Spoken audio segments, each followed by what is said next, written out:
Okay. All right. I believe that my brain is functioning finally. Am I audible? All good? Hopefully the waiting room music isn't too loud. Shouldn't be though, based on my settings. Anyway, good. Hi, welcome. My name is Vero, and this is the start of the Sonic Generations Experience Week. I have been Sue. I've been Sue. That's right.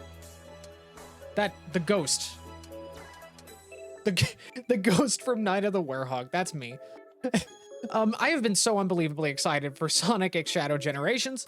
However, I do not have it yet. I decided to wait for a physical copy because and I kind of, you know, decided to forego the early access. So, in order to pass the time and to sort of serve as a bit of an appetizer before I stream the real thing in a couple days, we're going to be playing the other B-side that Sonic Generations has to its name. This is Sonic Generations on the 3DS, in Japan subtitled Blue Adventures. And it was co-developed by Sonic Team and Dimps. They used to collaborate quite a bit with Dimps. And this was sort of one of those relics, you know, of that age when big console games would get multiple iterations. And I don't mean just ports, but like straight up separate games, which I've kind of like gone back and forth on what I like to refer to them as. Right now, I'm leaning towards the term simul-make, sort of like a portmanteau of like a remake and simultaneous. Just because it's kind of a hard remake designed at the same time as the designed to release alongside the lead platform game that it's based on. So we are gonna get right into this here. I hope we're ready.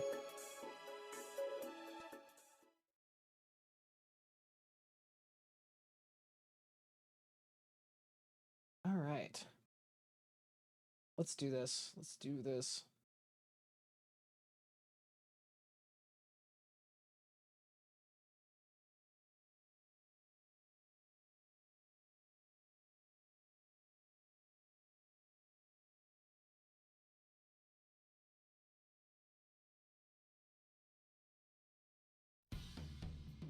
All right. So, I've only really played this once, this game. It's been a little while. I don't remember it being too particularly remarkable, but I do find its existence fascinating in itself. So, let's get started.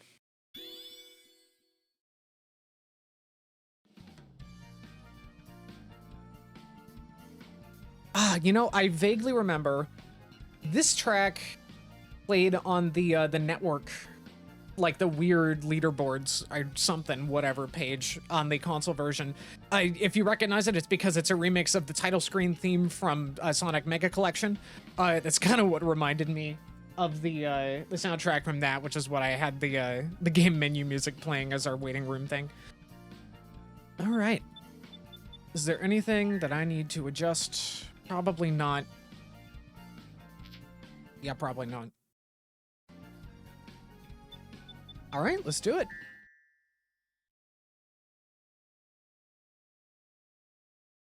So the only zone that these two versions of this game share is Green Hill.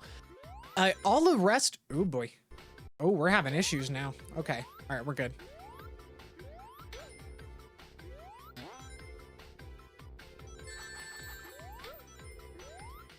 All right, but yeah, Green Hill is the only zone that these two share. Oh boy. I thought I had this fixed.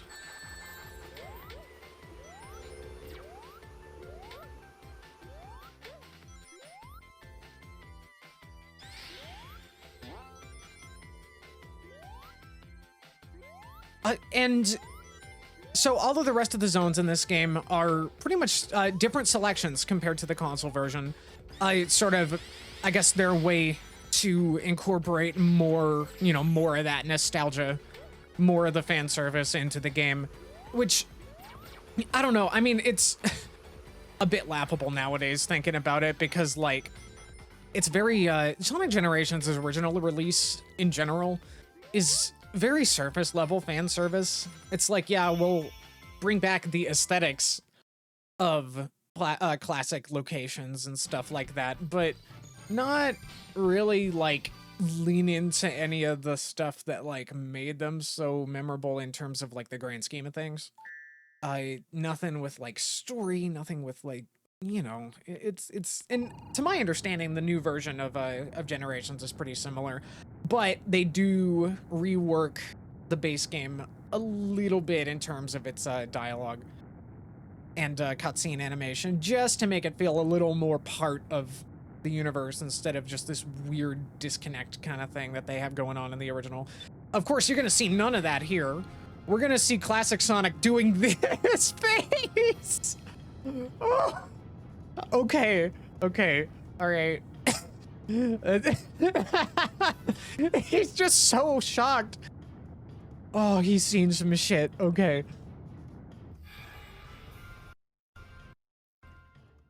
I know a lot of people were kind of critical of classic Sonic's representation in this, his portrayal, with people resorting to calling him Santiago. I believe that was the crux of the meme. I don't know. Hey there. Hey Tails, what's up? You wanted me to meet you here, right? It's pretty similar to the base game's script for the most part. Well, then again, actually, this is a little different. It is Tails, though. I mean, these are cute. They got little 3D models. It's not really a cutscene. However, I do think I prefer this over what we got in Sonic Lost World 3DS. If only because Sonic Lost World 3DS just takes the existing cutscenes from the Wii U version and just bit crushes them down to 240p or whatever the heck the 3DS's screen is.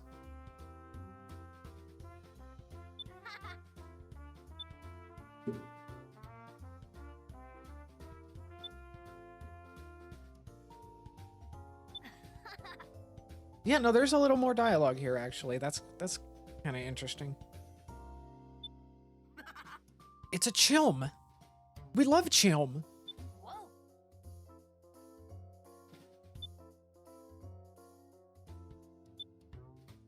Huh?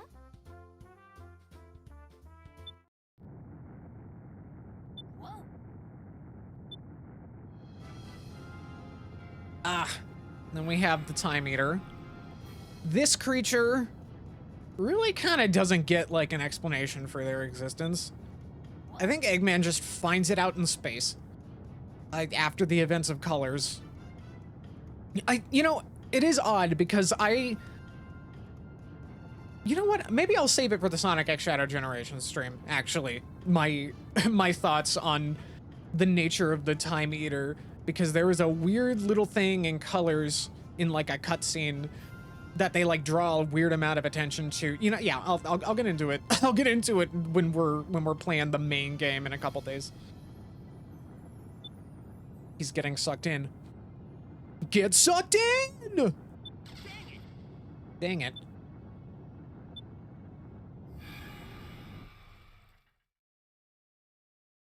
He's falling upwards. Hmm?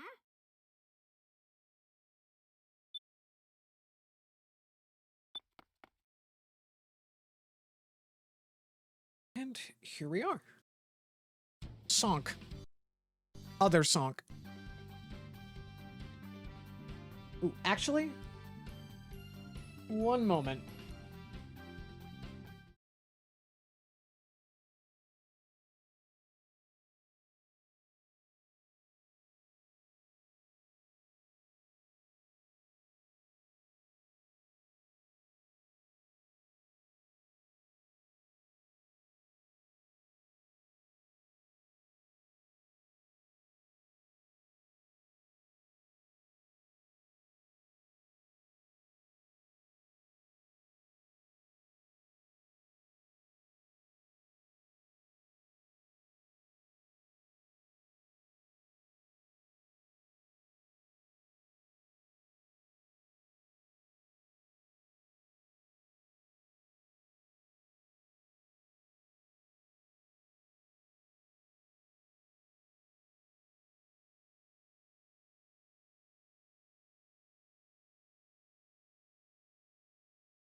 Gosh, you think you have everything figured out when you test it.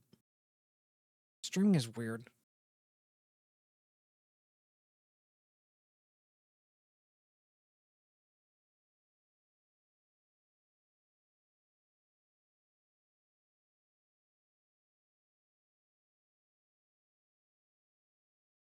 All right, we're about back here.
Okay.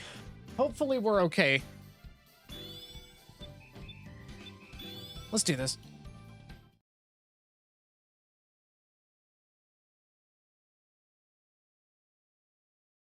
Yeah, capturing this is really difficult.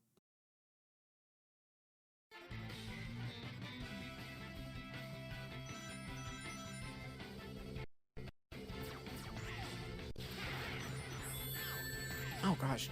So, to my understanding, if I remember correctly, modern Sonic's gameplay functions a lot like it does in Sonic Rush. Which is, you know what? That's a good starting point. Like, Sonic Rush, that trilogy is pretty cool. Generally. Like, I mean, I got a lot of fun memories of at least the first one. I didn't really get to play Sonic Rush Adventure until a lot later.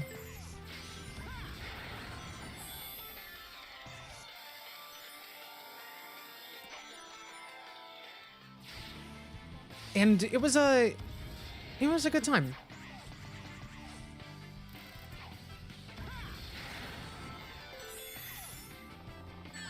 Ow. There's just totem poles falling down. Actually, did they do that in the console version? I don't think they did. That's kind of a neat gimmick. Oh, and same here. Yeah, so even in the one zone that is the same location has some different gimmicks. That was definitely a very kind of lukewarm, basic kind of level. But we're good, you know?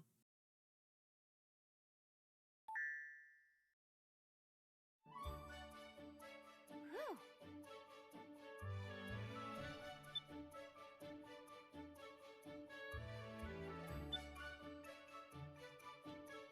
Jeez. Tails is like 2 for 2 on these like on these like disembodied disassociation nightmare trips that he's going on. Because that happens in like Sonic Frontiers as well when they're all in the little cages. Or something like that. That sounds terrifying. Modern Sonic feels pretty solid in Generations. Classic far less so. Yeah.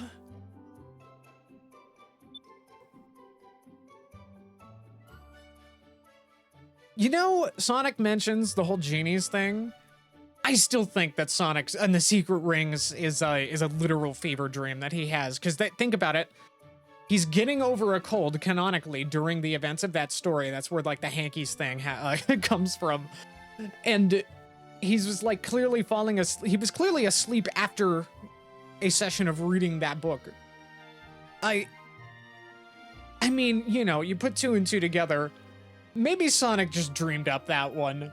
I think that's cute, if so. I think that would be really funny. Hey. Sonic and the Black Knight, I don't know. It's just, I think at the end of the game, they maybe imply that he's making up stories and tales. The other kind. Sonic. You know, I don't really remember this music track being used anywhere in the console version. I might be wrong.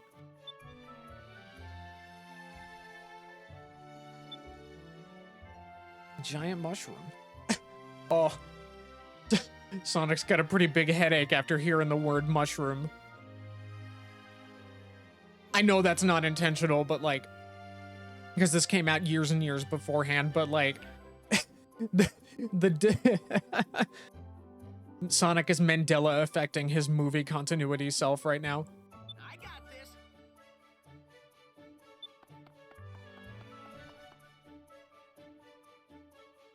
Oh God, what? What is with classic Sonic and his horrified looking faces? Oh my goodness. He's so terrified. I like the idea that he thinks these adventures really happened and no one ever corrects him. Yeah. Well, I mean, like, it's not like they know. Like, it's not like they know that he's just like, Wow. because I mean, Sonic wouldn't, I don't know. I guess Sonic wouldn't necessarily have like, isn't really the kind of character to just like bullshit about stuff. And like weird ass things happen all the time in his world. So, I don't know. It's hard to say. I get the feeling that everyone would just be like, yeah, genies. That sounds interesting. Either they would just assume it's true and not really care much about it because random stuff like that happens all the time, or they would just assume that he's delusional or something. I don't know. Sonic gets up to really weird stuff when no one else is around. So, like, who knows if he's telling the truth.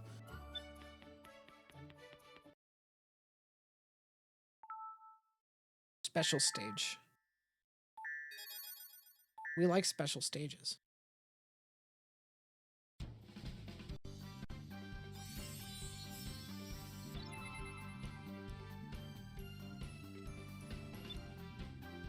Do these special stages use the touchscreen? I gotta see. Let me see. How does it work? Or not? Oh. Oh. Okay, cool.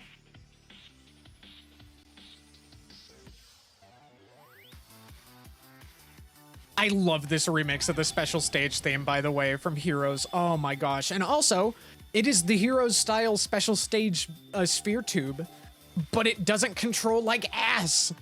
How great is that? That is like the best thing that this game does from what I remember.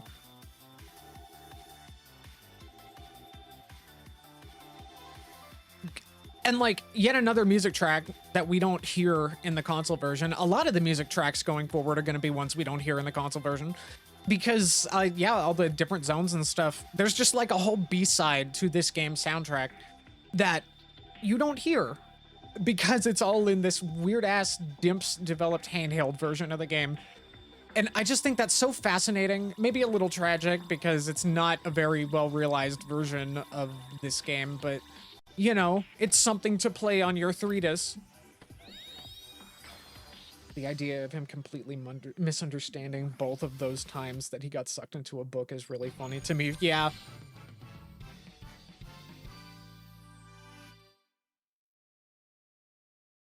I mean, like, does Sonic have a consistent sleep schedule? I have to imagine he doesn't. He's practically a cryptid. Like, and he's doing stuff at all hours of the day. He's gotta sleep sometime. We know he gets tired. We've seen the Metal Virus arc in the comics.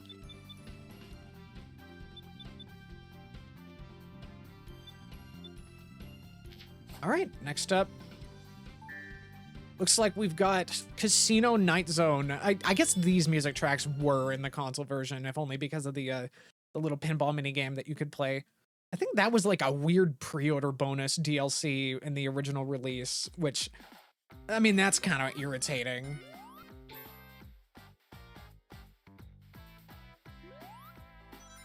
Now, let's see. Does Classic Sonic feel any more like actual Classic Sonic here than he does in the the lead platform game?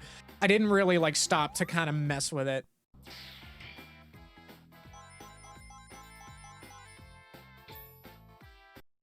Like, it's Granted, I haven't like, well, no, that's not true. I have messed with the classic games somewhat recently. Please. Please. Please, elevator. There we go. I do like, I mean, I'm gonna say I like this remix a lot throughout this playthrough.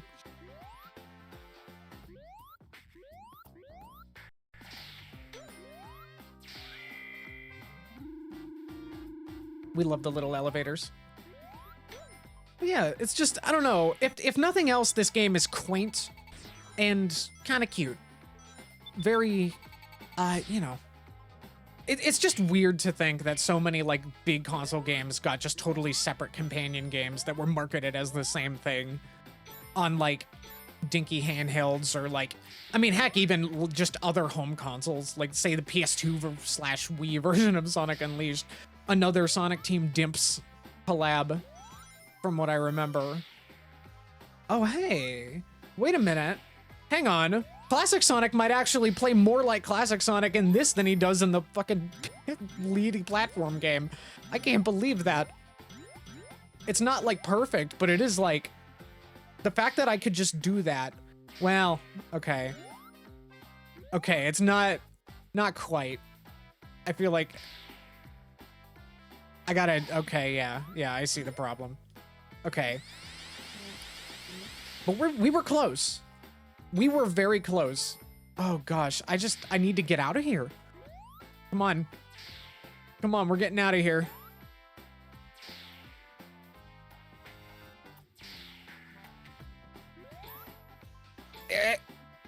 There we go. I mean, that's really how I feel about Generations' main game as well. Yeah. Oh, what? Oh. There's like, wait. There's a little hidden. Oh, but it's like one way? Okay, well that's a little irritating. Please. Let me go. Let me go.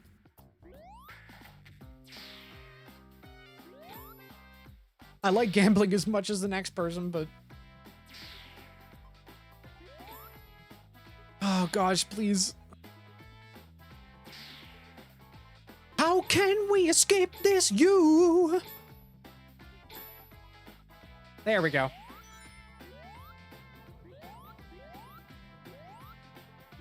Gamba. Yeah.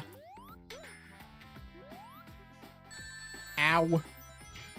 Okay, yeah, the screen space is an issue. Like, the screen space was always gonna be an issue. I will say, unlike the lead platform generations, it seems like the level gimmicks are actually, like, properly proportional to Sonic's, like, height. That was something weird about the console version that I always, like, thought was just odd. Is that, like, a lot of the locations, the gimmicks that you would recognize are just massive. It's like every stage Sonic has just been, like, shrunk by, like, a third, like, down to a third of his size. But it seems like it's a lot more consistent here with, like, the original art design and just the way that things are proportioned. I don't know, it always just felt kind of, like, odd. I think that Sonic Superstars definitely does a better job in terms of, like, just, like, proportions. Like, you know, mirroring the kind of proportions of objects and level design elements that you would see in the classic games. For as much... I don't know. For as many missteps as Superstars kind of takes at times, it's pretty solid. Like, it's got a very solid core. I think the only thing that I really dislike about it is the boss fights. boss fights are really irritating. And a lot of that just comes down to, like, kind of misunderstanding what makes the boss fights fun in other classic Sonic games. And that's like, that if you're good, you can land a bunch of hits in like a small window. But a lot of Sonic Superstars boss fights are just watching and waiting until you get your very small window to do one hit. And then you're kind of screwed if you miss it. And that gets to be the absolute worst time ever playing the New Game Plus mode as Trip, doing the secret extra final boss. I didn't even realize, though, apparently, I have no idea how you actually trigger this, and I don't know how to actually do it, and I don't know why I never figured it out. Apparently, there's a way to, like, get your friends to throw rings to you from off, like, just any of the characters you're not playing as, to just show up out, like, in the background and start throwing you rings. And if I had known how to do that, things would have probably been a lot better, but it is still irritating to even land hits to begin with. God, I need to, like, think. I'm not, like, thinking. I'm kind of just trying to take in the visuals here, and I am, like, not really doing a good job moving as modern Sonic because of it. But hey, I mean, the longer we get to listen to this jam, the better. Absolute. Oh, right, there's wall jumping. I forgot. It does work like modern Sonic. I keep forgetting this is not... Well, no, Sonic Rush had it too, didn't it? Well, did it? I don't think it did. Sonic Rush didn't have wall jumping, did it? Chad, help me out here. Am I senile? Ooh. QTEs.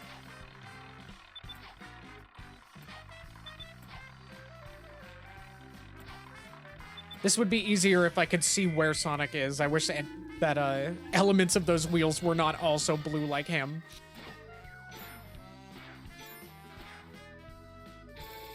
Uh-oh. Uh-oh. Uh-oh. Oh. Okay. All right.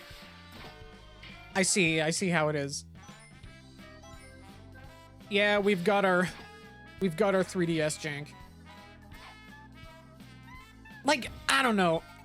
I know that people are not particularly jazzed about this game, but I don't know. I find it a little difficult to be mad at it. Like, I can't be too mad at it.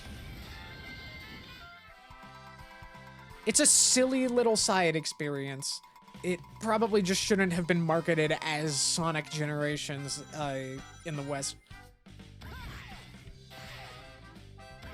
Which is why, I mean, on my stream at least, in the little info card, I used an elaborate custom art tile that designates it as Blue Adventures in the same way that the Japanese version does. I mean, I respect that they were honest about this being its own thing.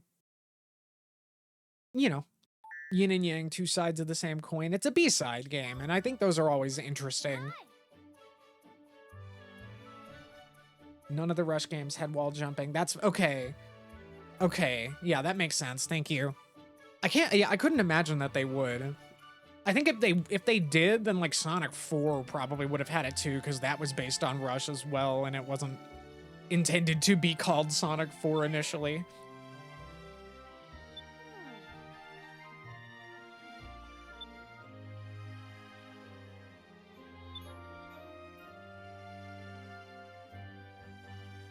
Wow, we've been here before. Let's not acknowledge where here is.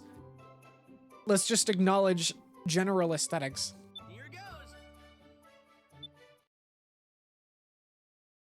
Just say South Island. Oh, no, West Side Island. Damn it, I ruined my own joke.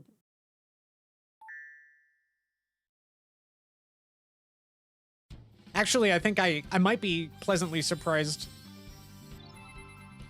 with the remake, with the new version of console generations, because I think they do actually acknowledge, from what little I have seen, the names of the goddamn islands where these old games take place, because they exist, and to my understanding have only been mentioned in-game on screen once, in the form of the mentions in Frontiers through like the Eggman logs. You know, this franchise has geography to an extent now, and a chronology that is relatively consistent and becoming more and more solid by the day. We still got some weird stuff, like what, like we've got like the conundrum involving Blaze. I mean, I apparently, I don't know, I bet, I obviously like the, you know, Ian Flynn's Bumblecast stuff can't really be taken as like absolute gospel, but you know, you can get an insight into like what the lore team has been like, you know, what their thought process has kind of been. And apparently it was mentioned at one point on that podcast that the lore team has decided that Blaze that we see in Sonic Rush and the Blaze that we see in Sonic 06 are indeed the same Blaze, and Rush takes place before 06, implying that Blaze has, the events of Rush happen, and then somehow Blaze travels to the ruined future where Silver lives at the beginning of 06. And the reason that works is because Blaze never finds out until like it's not relevant anymore that the person that they're traveling back in time to kill is Sonic, someone she knows and cares about. And it's just because like they kind of I guess the idea is that they kind of fudge it. She doesn't see his image in the emerald, only Silver sees it, and that's like how they were able to get away with it. Now, the means by which she travels to that ruined future and the reason that she does so has been apparently been decided internally, but we are not privy to that as fans. Which is why I would absolutely love to see, just straight up, give us a novel. Give us like a novel or a comic miniseries or just something. A short story on the website. I don't know, something that like traces Blaze's path through that, because I think that could be really interesting, especially since like there's some weirdness with like Sonic Rivals 2 where they travel to another dimension with a big fiery monster that is definitely not Iblis in some form. And like Eggman's weird future descendant gets left there to die, presumably. And it's like, what was the deal with him? I think he is from the future, but then he travels to the Soul Dimension for some reason. I don't know. I used to theorize that Sonic Rivals 2 or 1 and 2 took place before Rush, but apparently that is not the case. So I don't know how they're gonna mess with that. It seemed like there was a very obvious opportunity to fix that problem, but we don't actually know the details of their decision. All we know is that they take place roughly in the order that they released. Which, that's a little odd. Anyway, Mushroom Hill. We love Mushroom Hill. We love Sonic 3. And Knuckles. I guess this is Sonic and Knuckles, but you know, it's all Sonic 3 to me. It is the full experience. It is a bit sad that we don't get a level from like the first half of Sonic 3 proper, like the one that was released as Sonic 3. We do get a boss though. I know that the boss that's coming up is Big Arm, the final boss of the first half of the game, of the Sonic 3 portion of the full Sonic 3. This is gonna sound like gibberish to anybody who doesn't know this franchise. But you know what? The Sonic brain rot, that's like, the brain rot is why I'm here. Like, come for the fun aesthetics and cool jams, stay for the brain rot. And also sometimes really cool gameplay stuff. And if not cool gameplay stuff, then at least interesting gameplay stuff. I don't know. It's a little hard for me to be too mad at pretty much any Sonic game just because they're always interesting. And you can, like, I can see, you know, what, like, I see what you're trying for, even if sometimes it doesn't work out. I always still am engaged by the experience. In this case, this is just kind of inoffensive.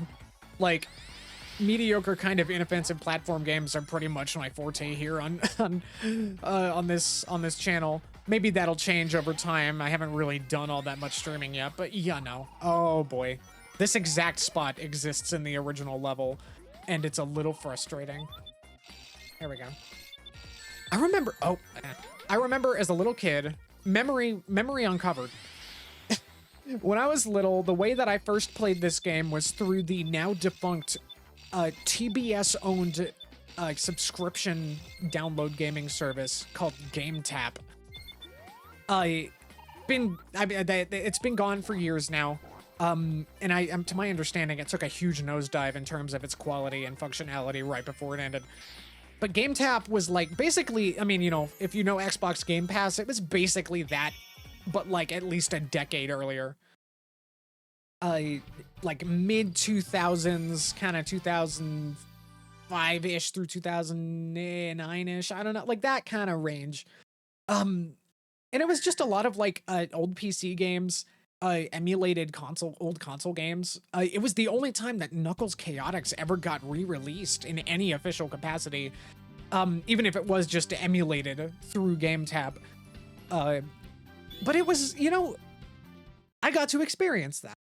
I, born at the tail end of the 90s, got to experience Knuckles Chaotix in an official capacity in like the mid 2000s because of this weird ass service. And that was how I got introduced to all of the Sonic games, actually. Not Chaotix specifically, although that was the first one I ever finished. But a lot of the classic era stuff was just on there to play because of their Genesis emulator.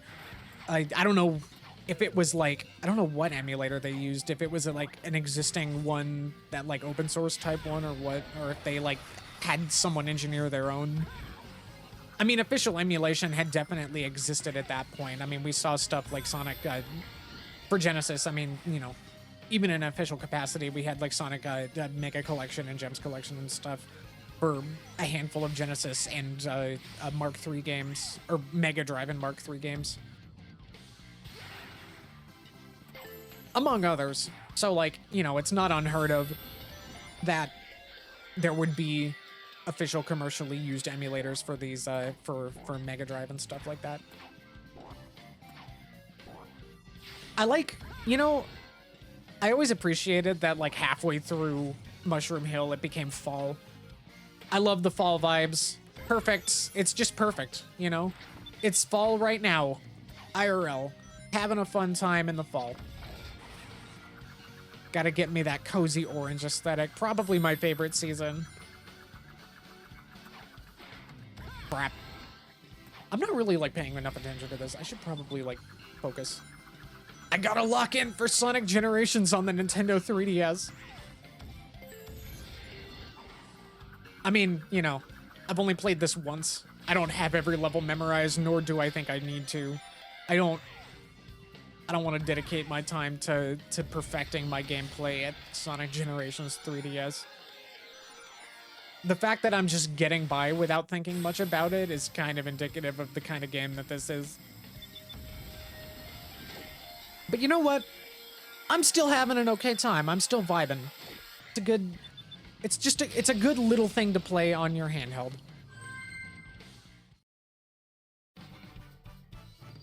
Mushroom! Sorry it took so long for me to do that. Fall is fantastic. It's cozy, the weather is nice, the seasonal food is great, and it has the best holiday. And then a jack-o'-lantern emoji. Absolutely. Like, obviously allergies happen, but like, I don't know, I'm allergic to everything all the time, especially in the spring. Fall is definitely my favorite season. Summer too hot. Winter is a close second. I definitely prefer the cold to the heat. Spring is pretty, but I die of, you know, my allergies are bad. But you know, that like late summer, early fall, mostly just fall, it's nice. It's so cozy.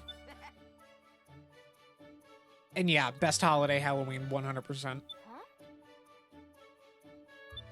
I remember this place too, all these mushrooms. It was, Jeopardy theme starts playing. Tails?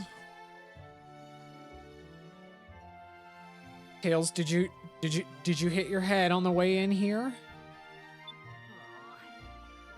Yeah, I remember it too. See, like, look at the way that they're structuring this dialogue. It's like Sega has mandated that they do not mention places that exist like Angel Island. That was a whole incident. This is not how these characters would talk about these things. Like, that was a whole big deal. And like, for them to just have amnesia like this is probably why the Sonic X Shadow version of Sonic Generations White Space Time actually got rewritten. I'm not expecting it to be anything too drastic, but I mean, if they fix this weird tiptoeing around the nostalgia discussion, whatever homage stuff in this game that is entirely about Sonic nostalgia, I mean, I'll definitely sleep easier for it.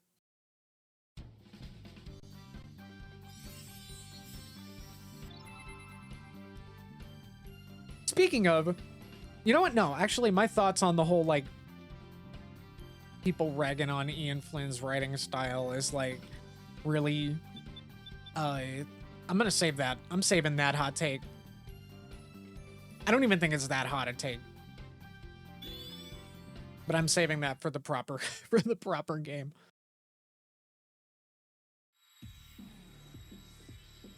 I think we're gonna try and get about halfway through this. So we'll probably start, we're probably gonna do another couple zones. Well, we'll see. We'll see. I do, again, absolutely love this remix of the special stage theme.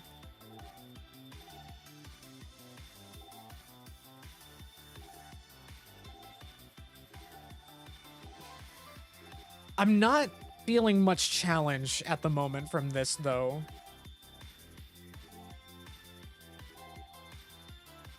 That is my one complaint.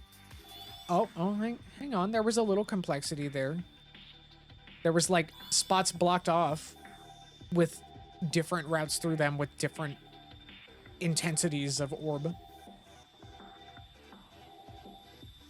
I don't know. I probably shouldn't be complaining. We're early into this. Like, this is the third emerald.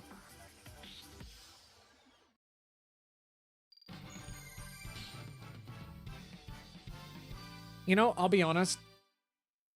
We might have enough time to finish this tonight. Because, like, there's 3 zones, and then there's bosses, and then there's 2 zones, and then bosses, and then another 2 zones, and then bosses. I might have underestimated how long this would take, or overestimated how long that the 3DS version of this would take. Either way, let's just try to enjoy it while we can. I mean, I guess, worst case scenario, tomorrow maybe I can just do some more Sonic Boom. Ugh!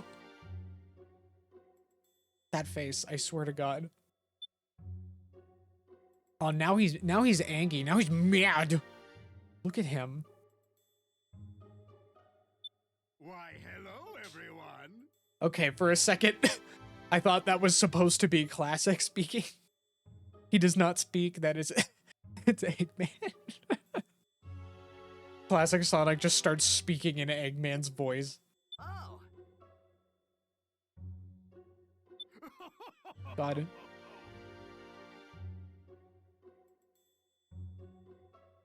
Eggman vows to murder this person.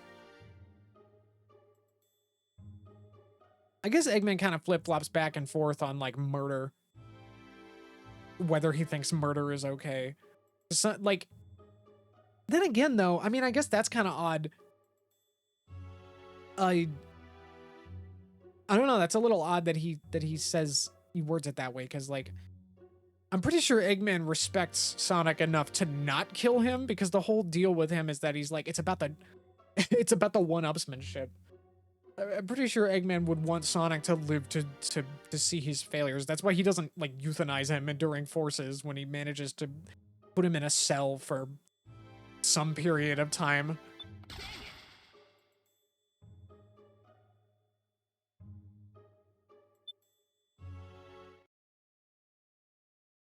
Anyway, we got classic Sonic bosses. Very good.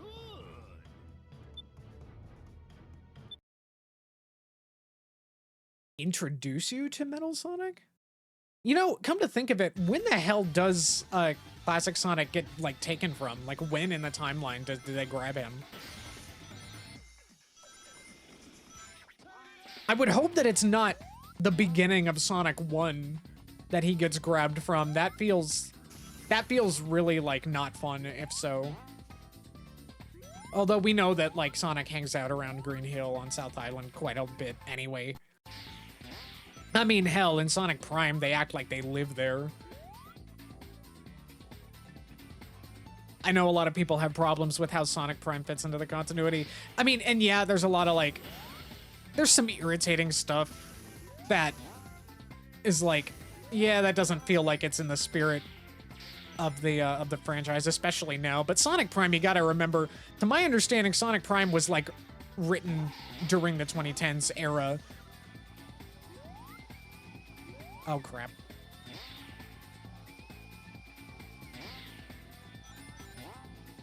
I'm gonna have to do this a few times. I do remember being a little irritated by this. I mean, I did horribly that time. That was my bad, but...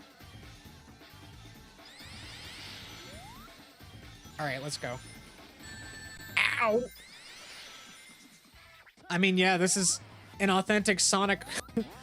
Sonic CD Metal Fight homage, if nothing else.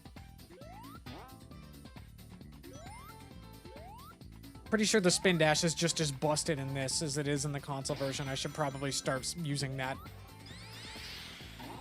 Oh no. Who the fuck put on it was okay to put that there? Oh god, I mangled that. I'm so sorry. I fell for the beginner's trap. Epson chat. This just makes me wish the drop dash was in this. I guess it's in the new version. Or the new version of the main game. Which, I mean, you know, not gonna complain. Even if I really don't think that Generations Classic Sonic feels like Classic Sonic at all.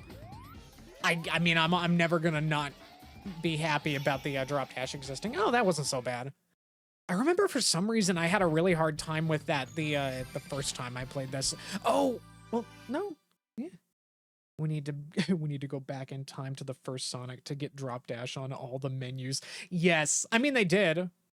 Like literally it is in all of the big tentpole classic Sonic games now at this point. Like, I mean, it's in 1 through 3 because of Origins and CD. It's in Mania and Superstars. They're really the only ones it's missing from at this point are like the side-scrolling Game Gear games and stuff, which, I mean, hell, I think there's a few fan-made remakes of those that integrate it. I might be wrong. Although I think those kind of morphed into like their own kind of distinct projects that also aim to recreate all of the zones from the console game as well, which is like ambitious and cool, but not exactly what I had in mind as far as like games that we know now are separate adventures canonically. Not that there's any real story in them anyway, but you know. I mean, obviously, when it comes to fan-made remakes of the Game Gear games, I have to shout out a Triple Trouble 16-bit Sonic and Tails 2 remake. Really good. Okay, you know what? I'm gonna shut up now because this theme it goes harder than anything in any of these games.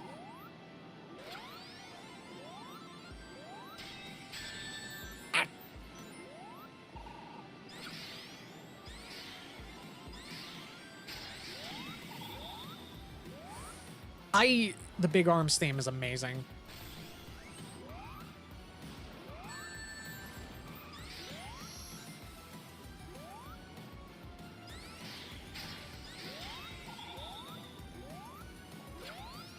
This is pretty cool, I will say.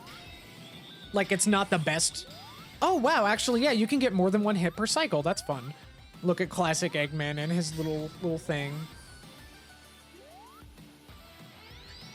It's cute. The classic designs are cute.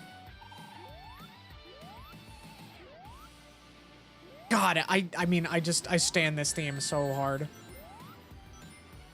Genuinely, this has got to be like top 3 music tracks in the whole franchise, just this arrangement of the Big Arm theme. There's been a few other arrangements of this same theme in other games, but none of them go this hard.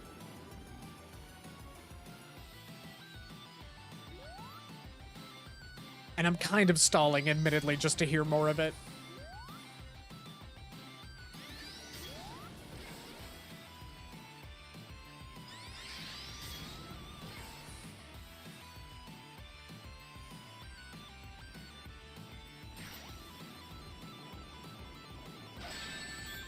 Oh. Ow. Ah, the grabby. I'm getting too lost in the sauce. God, I love this track so much. No, no, no. Please stop. Oh, I might be screwed. All right, I gotta be careful.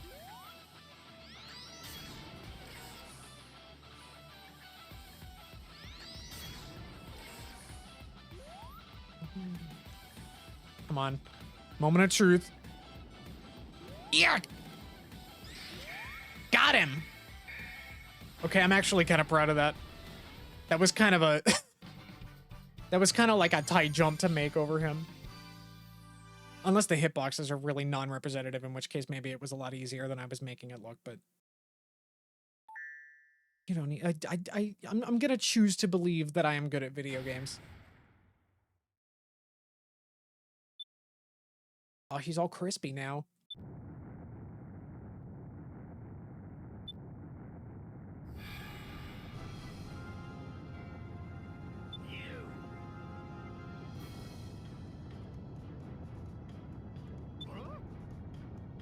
Classic Eggman has been abducted. Classic Eggman has passed.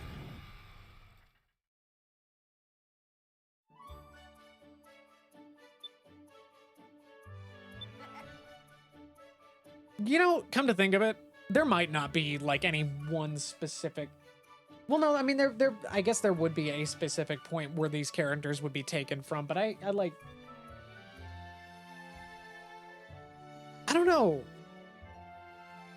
Like, I haven't really thought about this before, but in the lead platform version, Classic Eggman is fought in his Death Egg robot from Sonic 2, and when he gets taken by the Time Eater, he's like, wait, save me, like, what's going on? He's not in on the plan yet at that point. So, like, presumably this is just him doing the thing that he, you know, like, he just assumes that this is just how things are supposed to go. So, like, does Eggman get, like, taken from literally the final boss of Sonic 2? Or, like, before the final boss of Sonic 2? I guess I'm not supposed to think about it too hard. Time gets really fucky here, and then it all just presumably gets fixed, and things just continue on as if there isn't a bunch of weird paradoxes happening. So, I don't know, they're choosing not to think about it, and I'm gonna choose not to think about it either, because that would be a headache.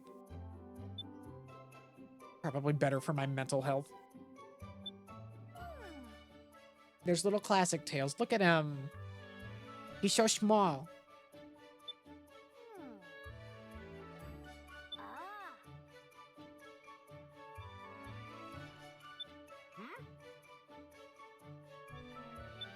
Are we traveling through time, or is time traveling to us?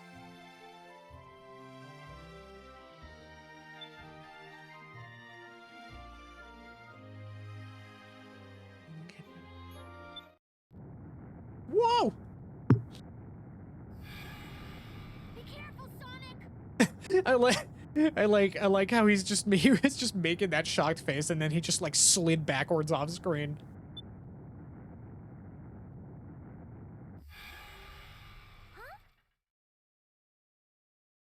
Where'd she go? Over there!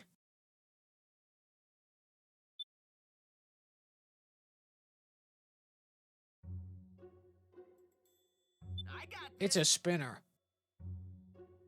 From Sonic Adventure, 1999. I guess they looked a little bit different in that, but not too much so.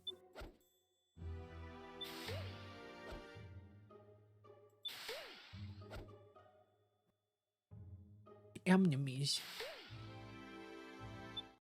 Hey! That move's called a homing attack. Want to give it a try? Oh, right! I forgot. Halfway through this, they just give up on Classic Sonic being Classic Sonic, and they just give him the homing attack. That's lame.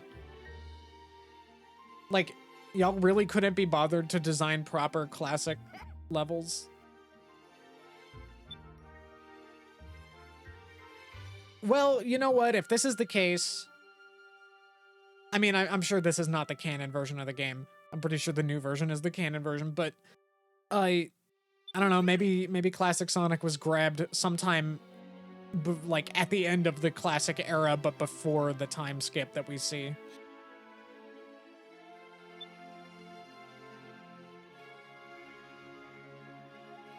I mean, that's... I mean, I know at the end of the console game, he, like, gives it a shot and doesn't quite do it. Oh. But the seed has been planted. Whew. Homing attack has become its own grandfather.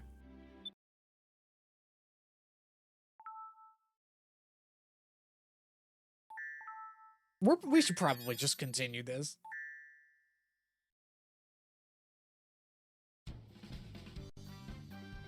We'll see how far we get.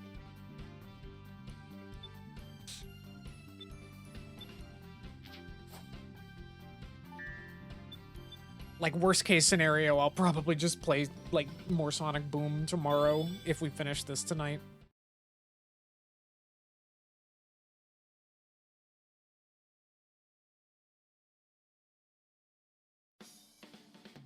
We got Emerald Coast.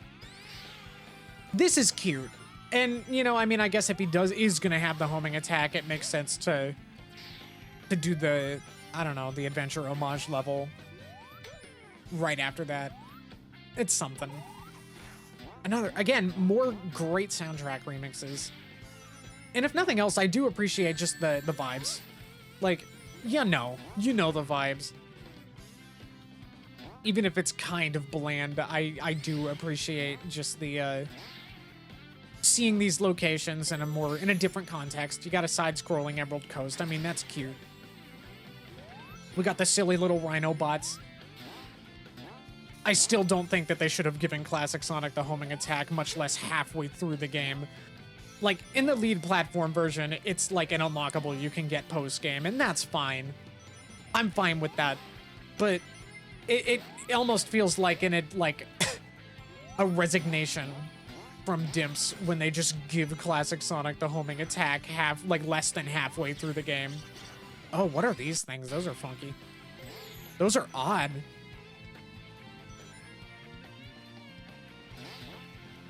Weird. Oh, we got the orca. Ow! Oh, okay. Whoops. I know that it's kind of like a bit now. I don't know. I know there's some art where Sonic is kind of like, oh, like, that's a little odd. It lets me run in the water for like a brief moment before it kills me. That feels strange.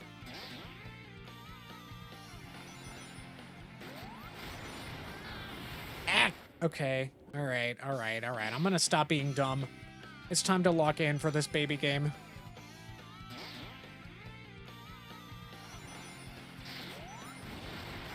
I did it again. I'm like worried if I slow down. Oh, I forgot there was lives. Well, I just got my ass handed to me by probably one of the easiest things in this franchise. I am a true streamer now.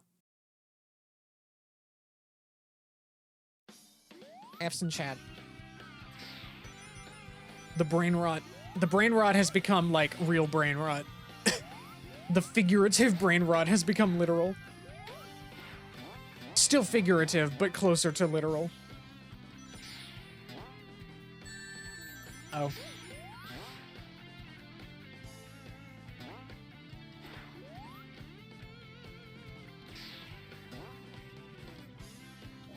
Wait, what?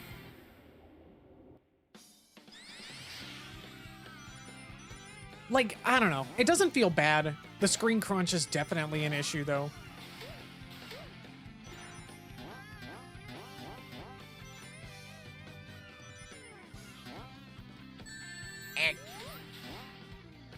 I do kind of wish that we'd gotten... I don't know. I mean, maybe their level design philosophy wasn't any... What? Okay, I thought that was my fault. Maybe it is my fault. But I'm pretty sure that that's not how those ramps are supposed to work. I have no lives.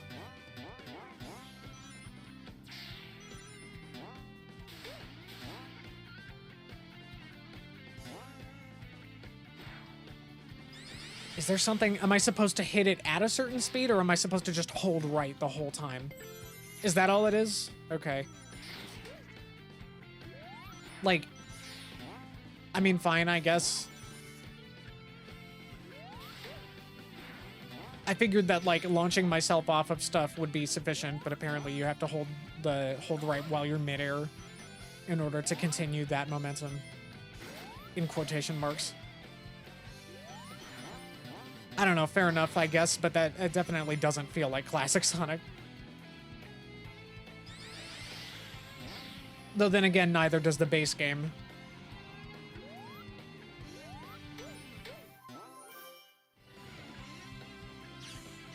Again, what are those weird wall extendo things? Those are... Have we seen those anywhere before?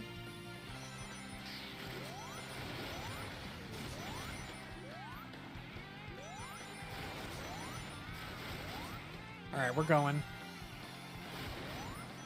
We're going. There we go. I have no lives, though, so I gotta be careful. Apparently, I can die there. Oh, but if I can die there, the only way... Okay. I was trying to get up to that wind. I could see it. I could hear it. Gay baby jail. Oh! Gay Santiago jail.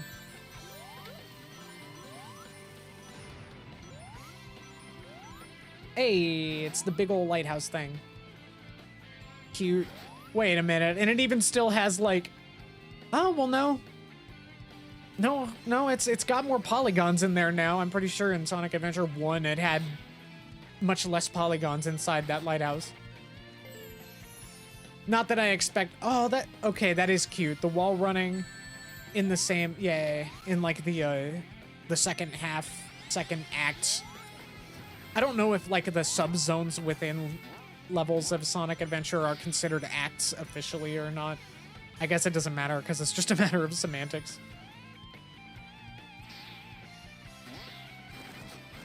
The different segments. Ah. I've traveled to panels 2 and 3. And then I ruined it. I just wanted to know what was over there. It's the wind. Oh, God. Okay, that doesn't feel very precise, unfortunately. That didn't feel like it had much logic. Ow! Oh, great, I forgot to hold right while going off of the boost ramp that launches you.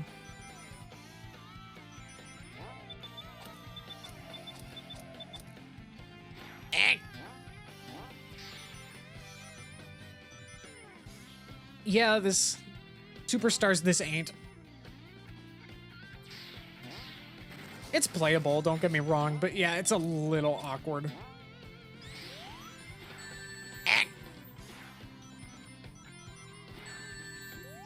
Don't like that.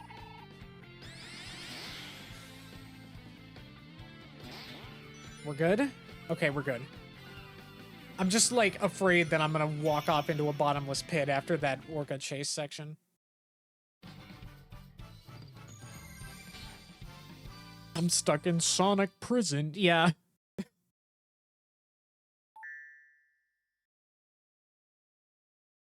Always be a Sonic. Never be an egg.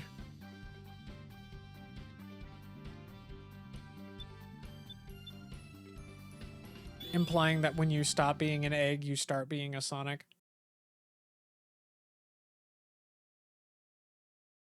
I mean, as somebody who, I mean, you know, it's a little embarrassing, but admittedly, I do quite look up to the kind of personality that Sonic as a character has.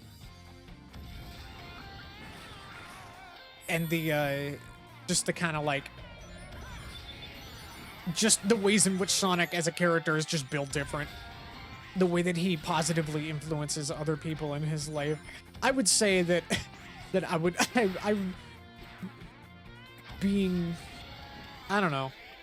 Dare I say, I find the average of his characterization to be aspirational. You know, I want to influence the lives of those around me for the better. I want to be strong for others for the sake of those around me. And to like let things roll off my back.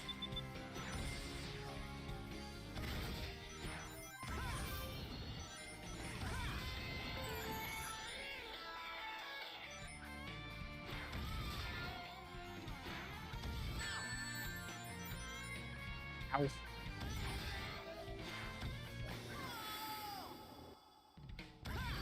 And to be able to level wrap IRL.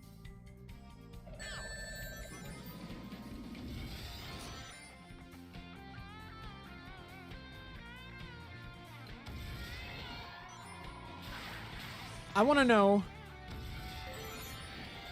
There's like, I know that later in the song, when they, during like the kind of, like when they return to the main riff of this song a little ways into it, they do this, the guitar licks that they do or whatever are like, I have to imagine almost tinnitus inducing. And I'm just curious if that is the case. It's a little QTE. It's just the jump button, but it's a QTE. I miss the Sonic Unleashed QTEs. I don't even care. I know that like everyone had QTE fatigue at that time, but I I think the, oh my god, I have to like get this combination right to get the ding dong. I mean like, and it's like, it's RNG. I mean like that keeps you on your toes. I think that's a fun way to integrate RNG is for the QTE to be RNG in terms of just which buttons you're pressing. Same amount each time, so there's consistency with like speedruns and stuff, but I just think that's fun. And then he goes ding, and then it goes ding dong, and then Sonic goes, woo!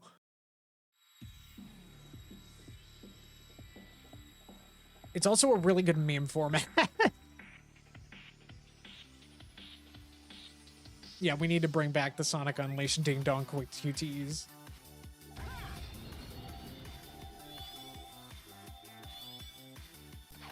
Oh. Oh, the orbs are up. They up. I think it might slow me down more to grab them, though. Oh. Oh, okay, so the boost pads just give me some time to not have to use my meter. That's fun.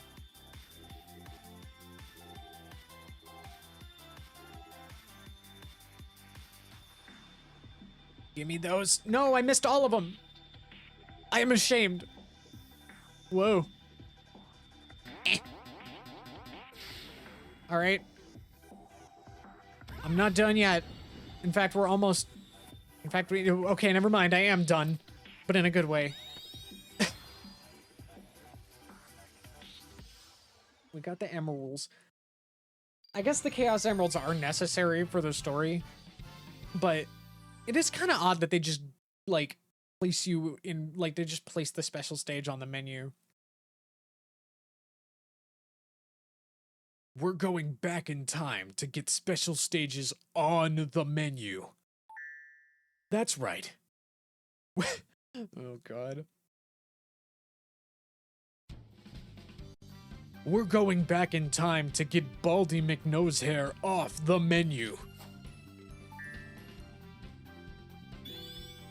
We got Radical Highway. I'm pretty sure this zone appears in Shadow Generations now, but with like totally different soundtrack remixes.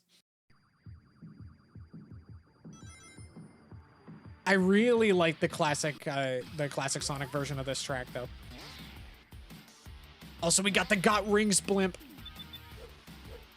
Unfortunately, I do not believe that Big the Cat is sitting on the blimp at any point. He should have been. That would have been amazing. Frankly, Big the Cat should just, like, appear. He should just, like, cameo in everything. We need him to just be having adventures in the background of every episode of this franchise. I talk about it like it's a TV show, and he's like the Mike Cabbage's guy from an Avatar.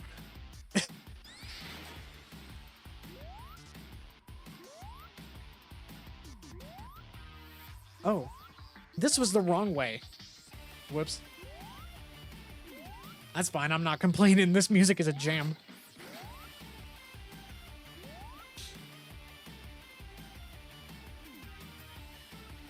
Granted, this was not a stage that Sonic interacts with directly. I mean, I would assume that this is still the same city, which, by the way, the San Francisco-esque city in Sonic Adventure 2, we now know for sure, is Westopolis. Oh, look, it's the Knights Hotel! Yay! Look at that. We love the Knights Hotel. I'm pretty sure in the original version of this stage, there were 2 instances of the Knights Hotel. That, oh. Yeah. Yeah, there is here too. What the hell? Why are there 2? Wait a minute.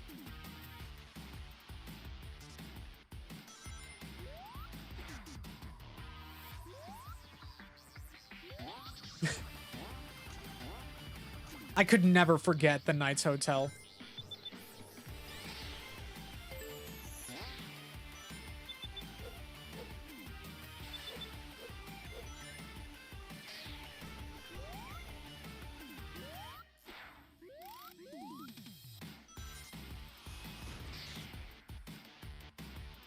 Please, please, I want to go faster when rolling down a hill. That's how Little Sonic works. That's how freaky little Munchkin Sonic functions. That's how he gets down.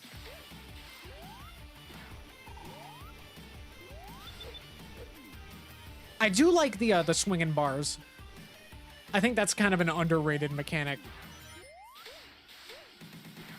Like, not just in this or SA2, but in, like, other stuff like Unleashed as well.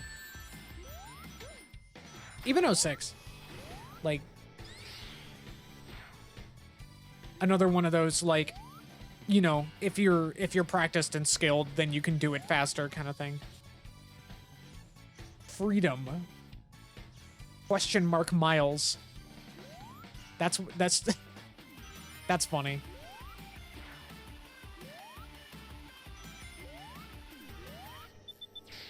Is that meant to be like a reference to like the Tails level that takes place in this same environment? Wait, what was that? What's that poster?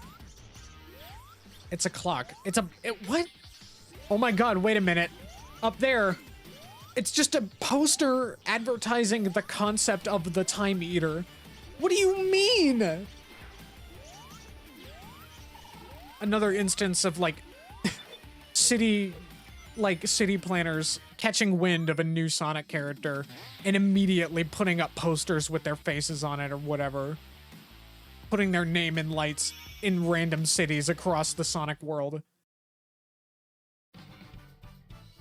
Like, we saw it with Blaze.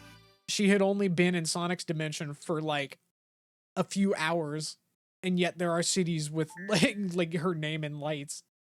I just have to wonder, like, are there just like people following whatever Sonic is doing?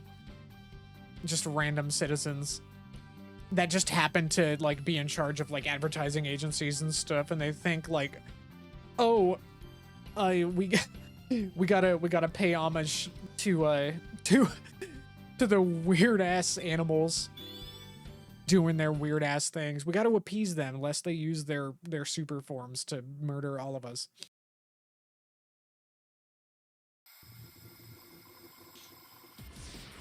It's just bizarre. It's one of those funny little things. I think it should work like that in the real world. Yeah. Yeah, every time there's a new Sonic character, we need that in Times Square. No context. No, not an actual advertisement for the game. Or like literally just like a JPEG of the character or like just their name in on a neon sign. Someone gets born, tons of neon lights in random cities. How many Knights hotels are there?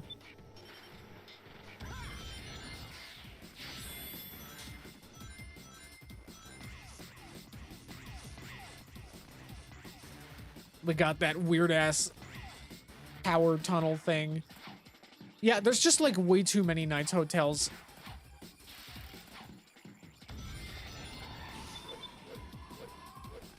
I thought it was supposed to be special. Ow.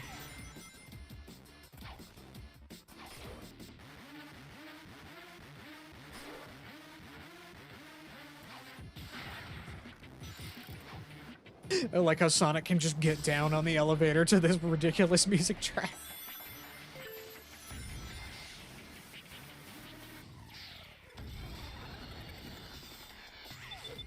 I will say the modern Sonic levels have not really like felt very substantial in this. Maybe that's just because this, like, when you have screen crunch like this and speeds this fast, you kind of can't make your level design all that interesting. Oh god, oh god, oh.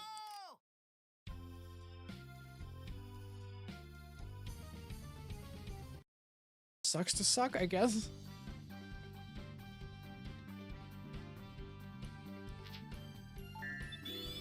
God, I keep thinking that the lower face button is confirm and the right face button is back. I wish they could just I wish platform makers could just pick one and stick with it throughout the whole industry.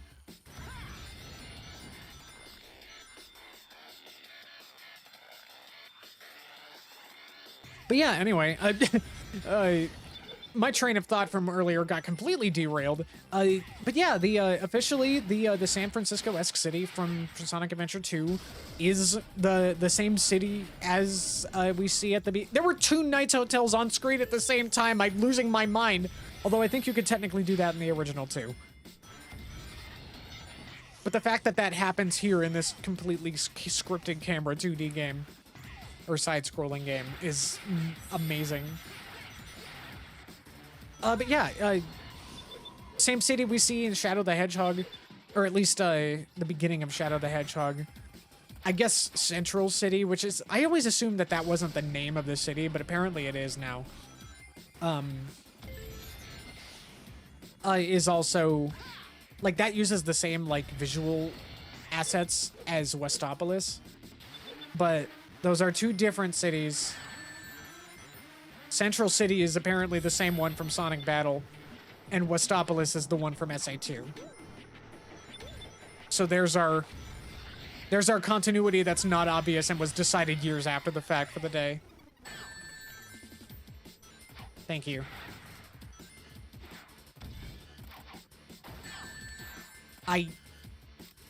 Good God.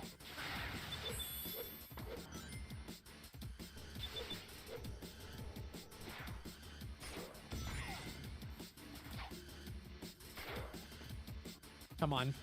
Come on.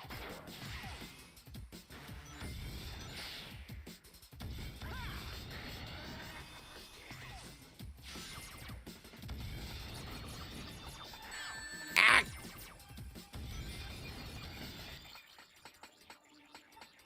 I thought that was a scripted section. I didn't. Oh. No! Not the golden badnik that disappears. I wasn't expecting that to show up. That's kind of cute.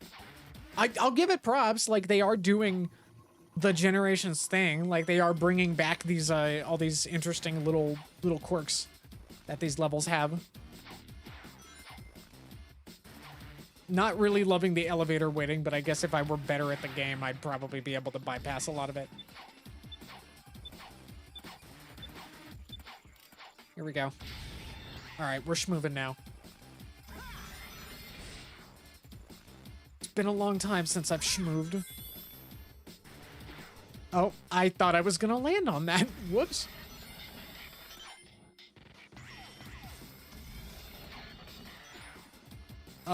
Oh, wait, whoa. That was bizarre. It just, like, placed me on the path for that. I mean, I guess you kind of have to do stuff like that when you have a side-scroller in a 3D environment. It's very strange, though.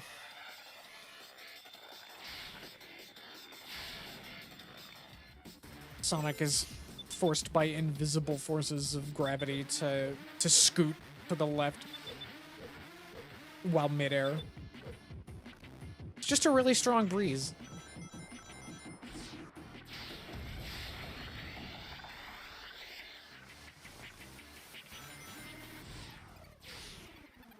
Okay, I would like some gameplay, please. Oh. Well, I can't say I didn't get what I asked for.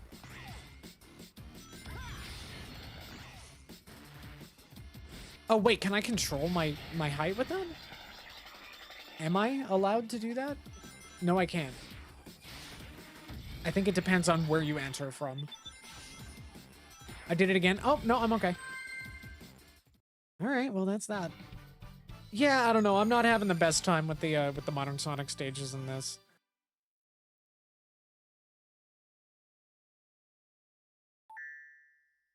Admittedly, this is a little bit boring.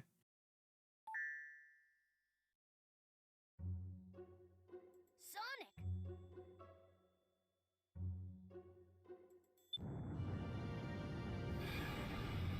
I've pieced together what's happening and it's not good. Yeah, I think I've pieced it together too.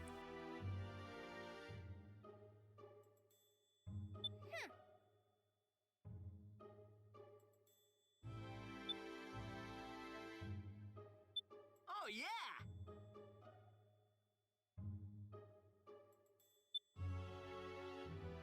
God, again, with the classic Sonic faces, they are so weird in this. Oh my God.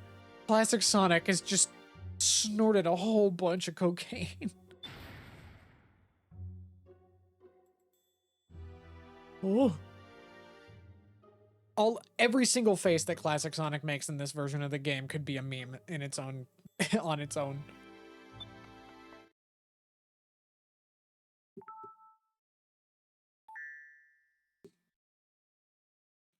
There's just something about it.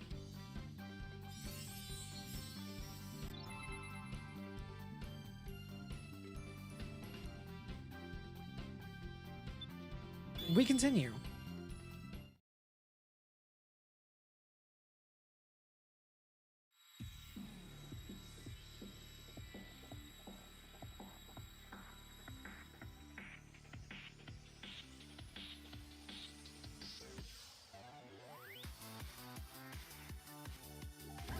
It might be a good idea to finish this segment, I suppose, of the game, and then call it a night. I did not expect these to be as long or as short. I don't know. I expected this to be a bit longer. I probably shouldn't have. I probably should have thought about that.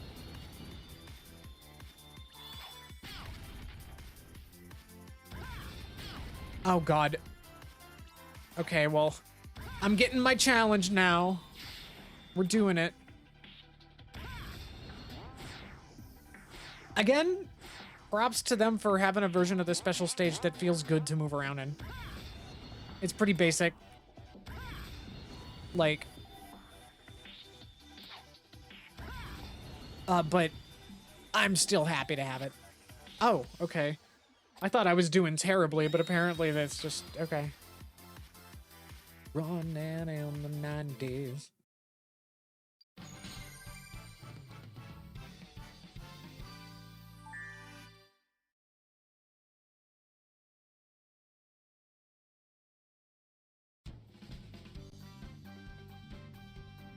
Well, you know, come to think of it, maybe I should just push through tonight.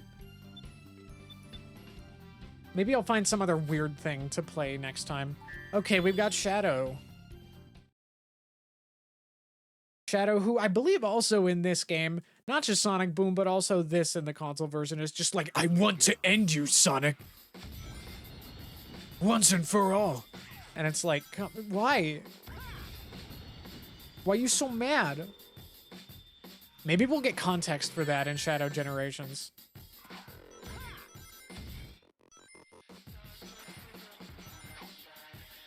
Sonic Pizza 20.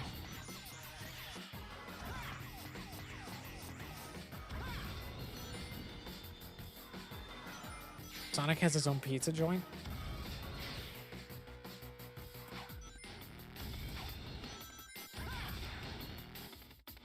Oh, you can't stomp in this, right? Like, this is a decent approximation of modern Sonic, like, gameplay, movement, and stuff, but... Hold? Shadow telling me to wait until the game goes on sale for even less before picking it up.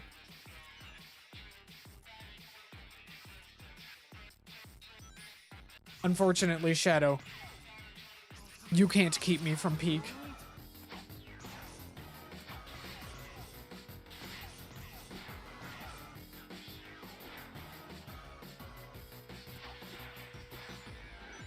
Unfortunately, the thing that can keep me from Peak is not getting Digital Deluxe.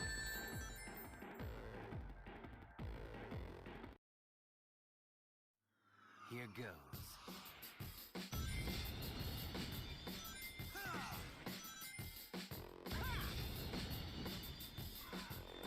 All right, I'm gonna do it.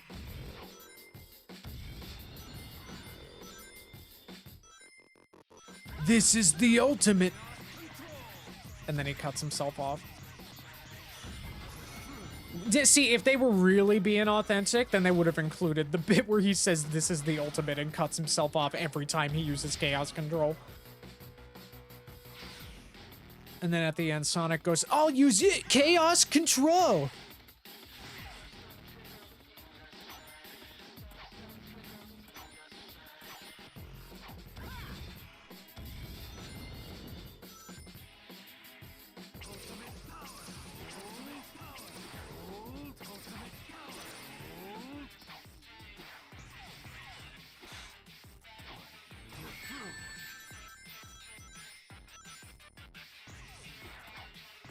Come on.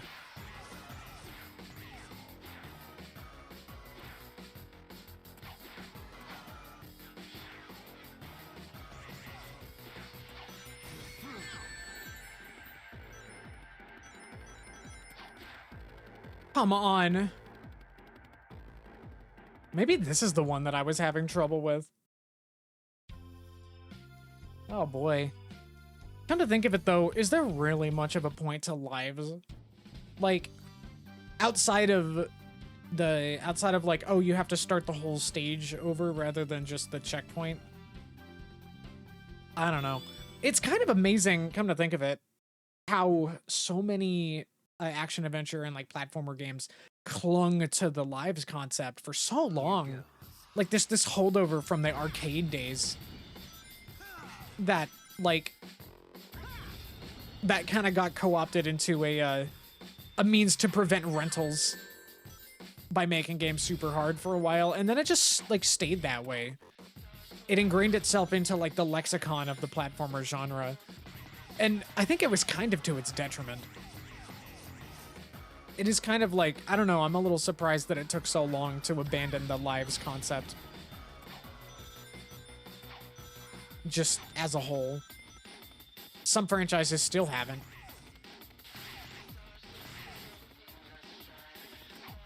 I do wonder, does the new version of Generations do away with it finally? I have to wonder. Because it's not like it was very important there either.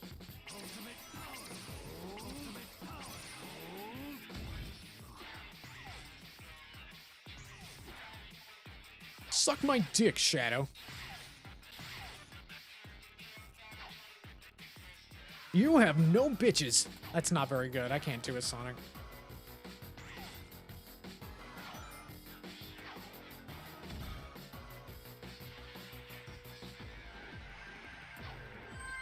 I'm pretty sure Shadow just passed me before I hit that, but okay. I guess he has to go off screen before it counts as a loss or something. Whatever, we take those. Shadow technically won though because he's rad.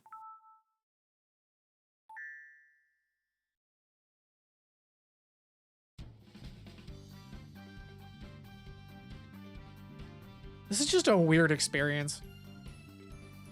Like, yeah, this is like kind of Sonic Generations. It's Sonic Generations at home. I probably should have named the stream that, honestly. Just take the W. Yeah. All right. All right.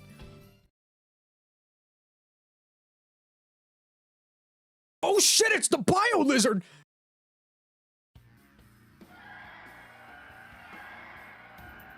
I know this is a boss in Shadow Generations as well. They showed that off. Oh, whoops. Leave it to me to forget how the Bio Lizard fight works. Okay. Whoa. No, I need my ring. There we go. I'm having trouble, like, keeping the proper pace.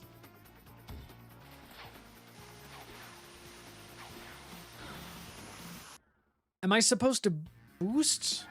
But if I boost, I go so fast that I run into his tail. And if the camera turns around, then he starts chasing me the other way.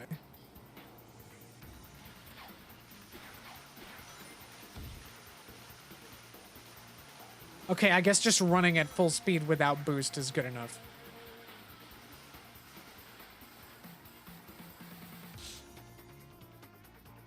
You gonna ball? Oh, nope.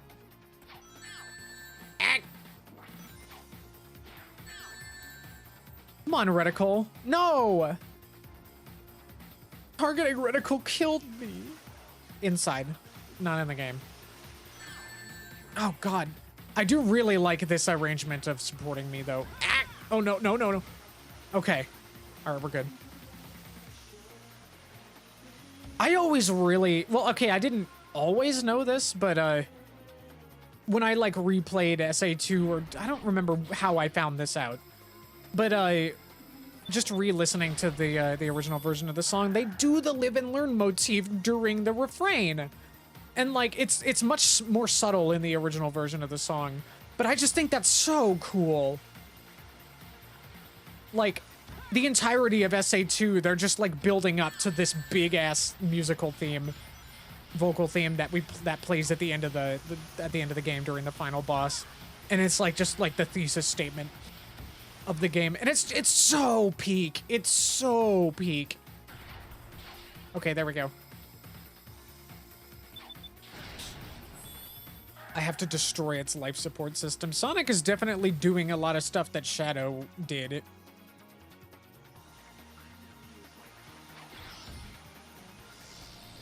Oh no.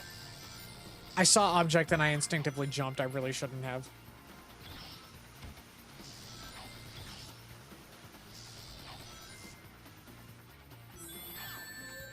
God! Oh no. Not the AO balls!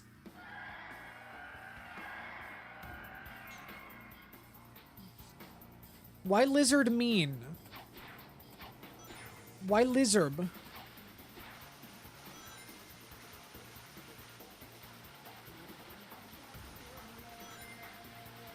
Oh, I just realized that, like, its eyes are, I think, mechanical. Look at, like, the life support tubing is, like, piping through his eye sockets. Oh, that's... Oh...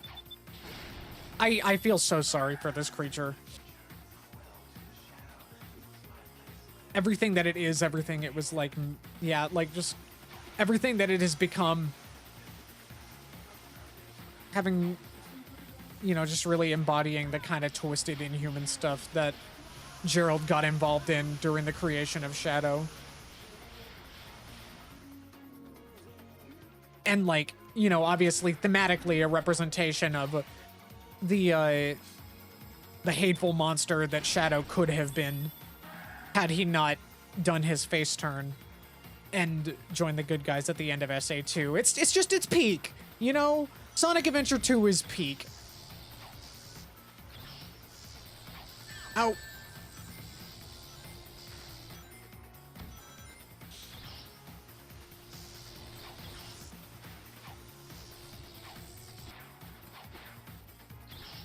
Ah. Oh no.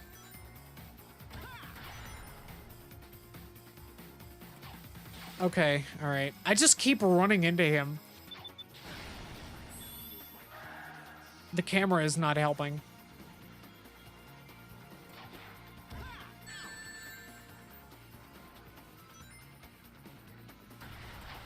I keep trying not to get hit by the thing, by his tail or his head, and then I run into the other side.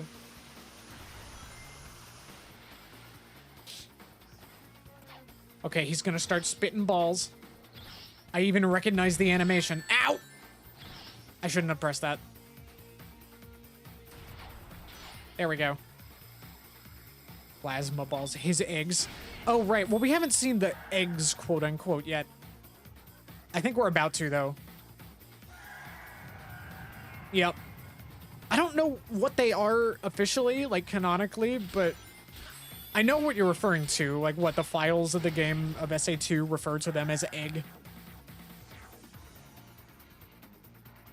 To me, they seem like some kind of like bubble, like a congealed fluid. And I think that the Shadow Generations boss fight footage that I saw kind of suggests the same, because it like clusters and clumps up on like the tubes and it like starts using them for stuff. Yeah, they're titled egg. Well, I mean, so was I once upon a time, but things change.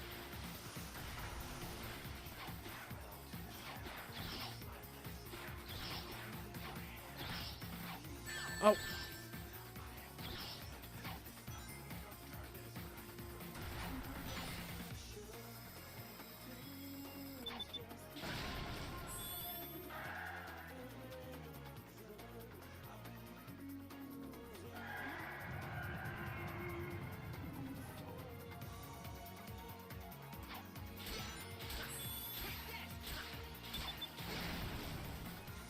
Almost done.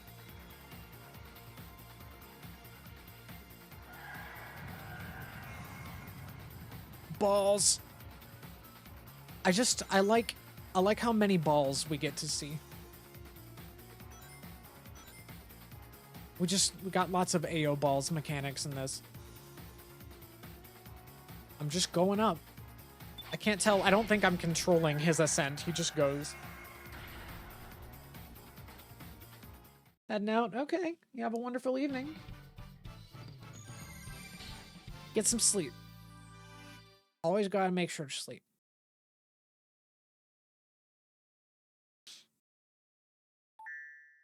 Come to think of it, this actually might be a good place for me to stop too, because I gotta have something to stream tomorrow.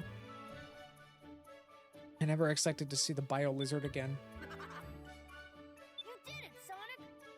I mean, I guess you did fight him before, but that was with Shadow. Okay, whatever. Yeah, no, I think this is probably a good place to end it for the night as well. Because if I finish this tonight, I'm not going to have anything to do tomorrow, and then that's going to be a pain. Like, what's my fallback? Lost World 3DS? Nah. Nuh-uh. Those special stages can go jump off a cliff. I'm not doing that. Well, I guess they're optional. Maybe I'll do the main game at some point. Whoa!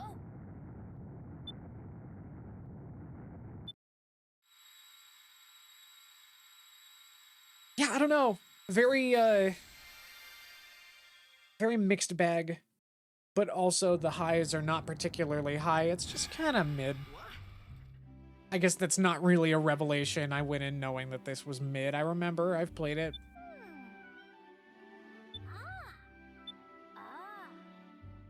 More cutscene themes that you just don't hear in the main game. At least I don't think so. All right. Be careful, Sonic! They composed so much music for this project, for a bunch of stuff to be exclusive to this little handheld thing. At least it's in decent quality here. You did it, Sonic! And it got a high quality album release as well. Shoo.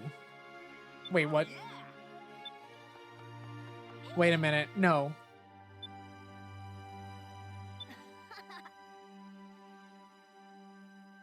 Move more freely in midair. What does that mean?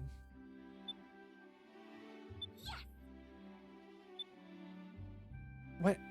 Wait, I don't actually know what that means.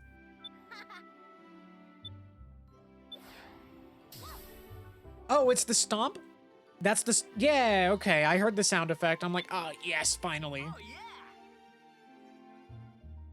Yes. It's a little weird that they need to contextualize the stomp. Especially since Unleashed kind of half-heartedly tries to as well. Oh, and there's missions. There are missions. Okay, wait, hang on. The streams, these streams might be saved. What are the missions?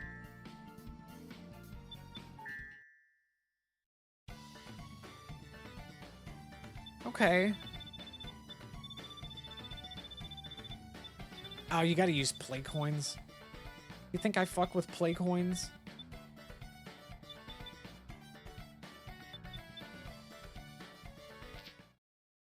I mean, I guess I did fuck with play coins once upon a time.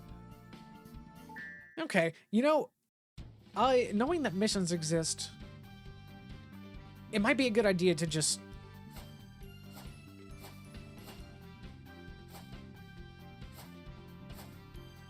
Let's see. Yeah, let's finish the campaign. I didn't realize that there was just more content to engage with.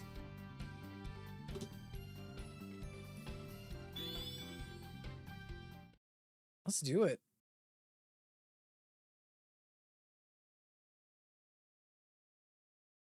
We love Water Palace. You know, come to think of it, considering that this place is also very clearly based on Mykonos, Greece, I wonder if it takes place on the same, like, just in the same city as Sonic Unleashed Windmill Isle.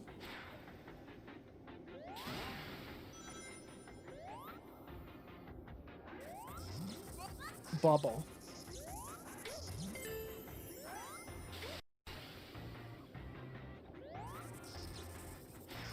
Uh-oh. Welp.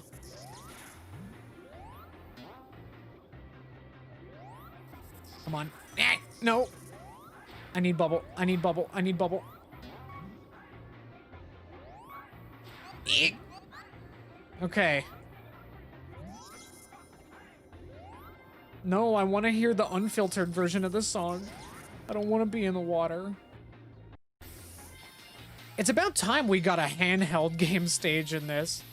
Like, I remember at one point, like, I don't know if it was official, like an official piece of promotional material or what, but I remember like the expectation was that Sonic Generations 3DS was gonna have more handheld Sonic game stages in it. Like, I think people were expecting like stuff from the Advance games or like the Game Gear games.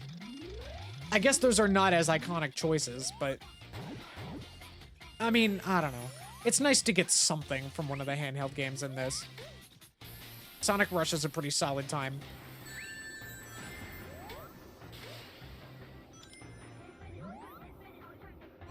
I mean, heck, it was influential enough to, like, be kind of the basis for the modern, like, control formula that they've got going. The blistering speeds, the boost mechanic. I do kind of wish that tricking was a more consistent mechanic in the 3D games, and implemented in a similar fashion to how it's implemented in Rush. That would be pretty fun.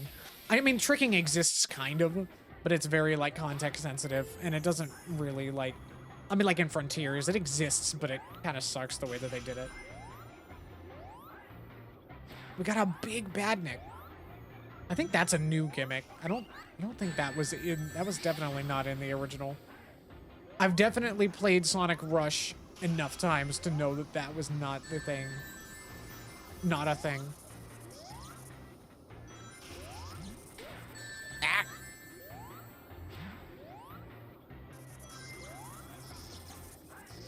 Come on. Come on. Oh, I didn't realize the debris was solid. Oh.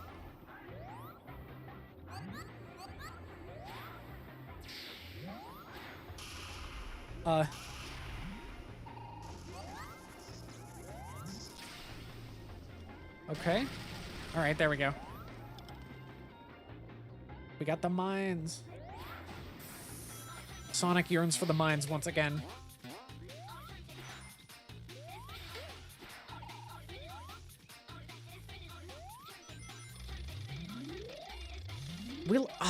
I like the bubbles. I don't think those were in the original either. But it is a cute mechanic.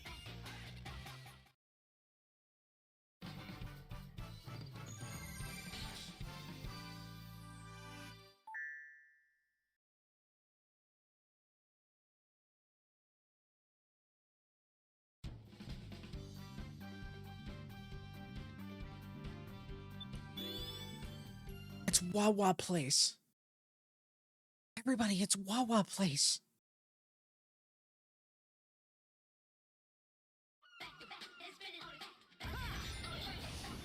All right.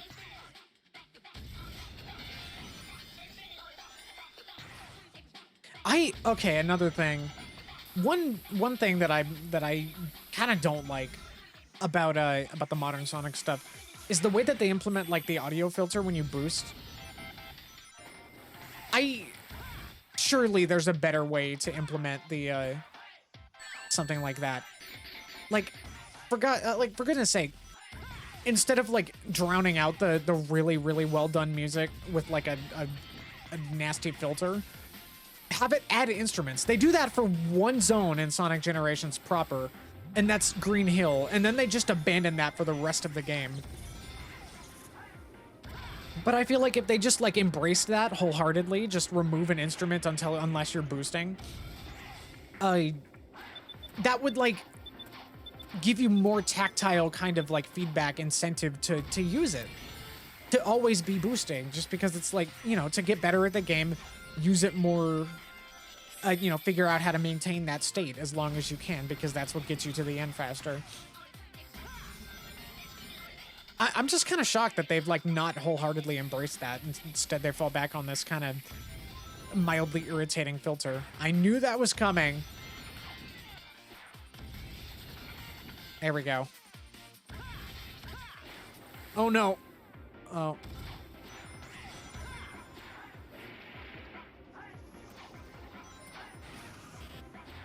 Oh wait, I don't think I actually checked how to boost or how to stomp.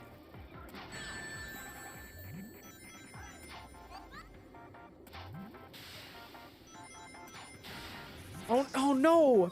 No, I did everything right! No!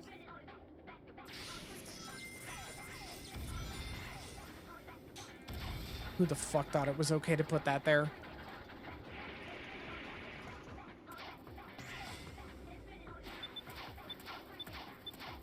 Alright. Ah! I didn't think that would happen. Oh.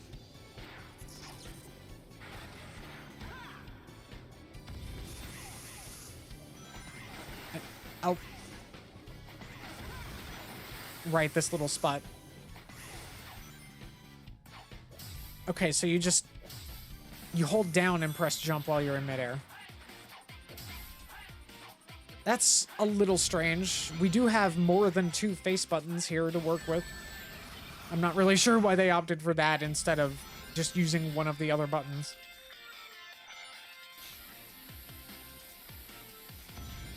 We got a Scrooge McDuck to stomp in this.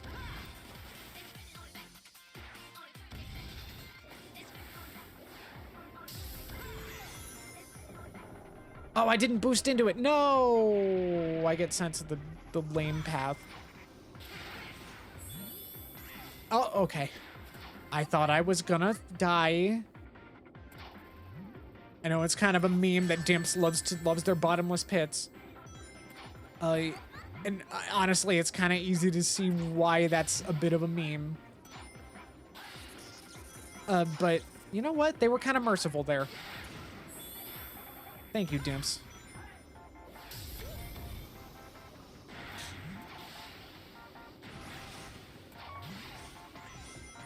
The official Sonic at Home developers.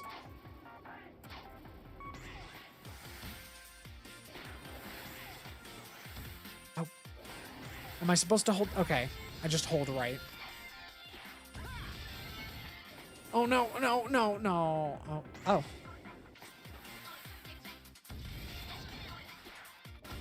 Damn it. No. Come on, come on. All right. I don't want to waste what's left of my boost. No. Oh.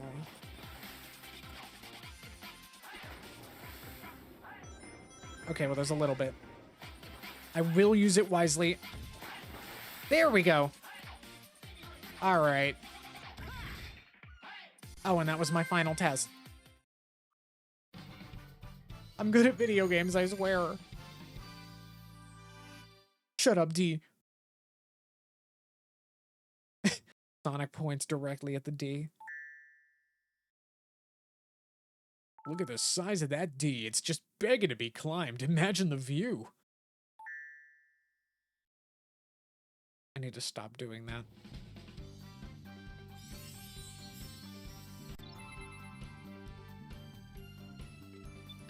All right, special stage. Here we go.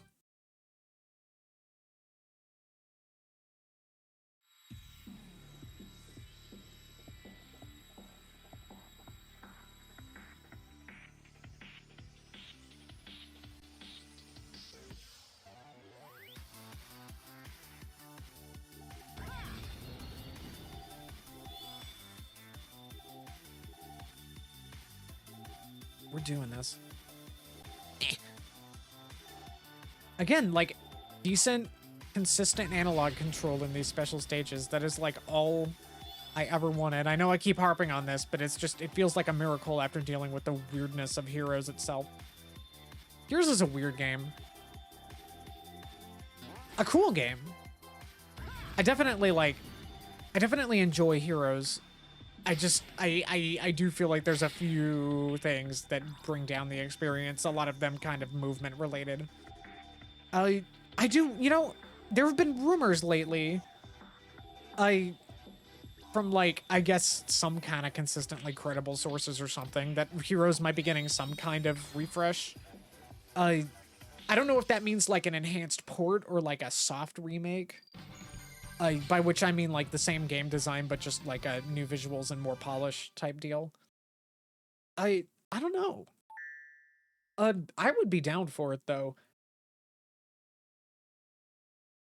Honestly, like, I mean, I think one thing that a lot of people probably want to happen one day is a modern remake of Adventure 1 and 2. And I probably wouldn't want that to happen, like, I wouldn't have wanted that to happen like a few years ago. But I don't know, maybe a Heroes soft remake might be the way to get a feel for what would be required out of what would be expected and required from an SA1 or 2 remake without actually committing to it. But either way, I mean, Heroes is like, it's a pretty cool game. It's a very good, I think it's a good like a jumping on point kind of Sonic game. Story's not really that involved, and yet there are still interesting little nods and elements for those who are paying attention and have been with the series for a while. Like Metal Sonic managing to absorb part of like Chaos's like genetic data by grabbing Froggy, because Froggy had been temporarily joined with Chaos's tail. Like, that's cool. I appreciate the effort for consistency. I wish they hadn't completely eschewed that during the 2010s, but we're back. We're back. We're so back. And so, you know, I mean, I in hindsight, I don't know, 2010s era definitely felt very grating in a lot of ways. a lot of the things that I personally enjoyed about this franchise are just kind of not there. Oh. Oh! Damn it. Okay.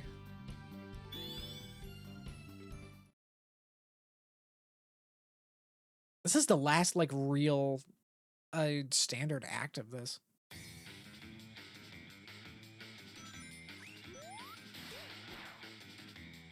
Well, I mean, the last standard zone. We still have the modern one, but you know. You know, actually, come to think of it, the whole, like, modern classic delineation is kind of interesting because it started as just kind of an outsider, not outsider. It started as kind of like a terms that, like, say, the fan base used. But now it's kind of like been adopted as two official facets of the franchise. Like, in terms of like it's not just like a way to classify games, it's a way to delineate two distinct eras of the timeline of the franchise stylistically and like content focus wise. And I just think that's odd. That's just, it's very interesting. Because like now when I think like modern versus classic Sonic, it really, I mean, and when I say that, I tend to mean, you know, a pre-time skip and post-time skip Sonic. We don't even know how much time is skipped. I would have to assume like maybe 2 years. Sonic gets kind of long in like 2 years. I don't know. I'm pretty sure that like the way that I'm pretty sure that timeline stuff is very much in flux right now. Even though it is beginning to solidify, I don't think that Sega's interested in like giving us like exact like time, like, you know, telling us how long a space do these games take place in. Words. I am butchering my words right now. I don't think Sega's interested in telling us like the amount of time that takes place between different games and whatnot. At the end of the day, they are funny animal characters. Oh. Okay, that felt a little unfair. Oh god.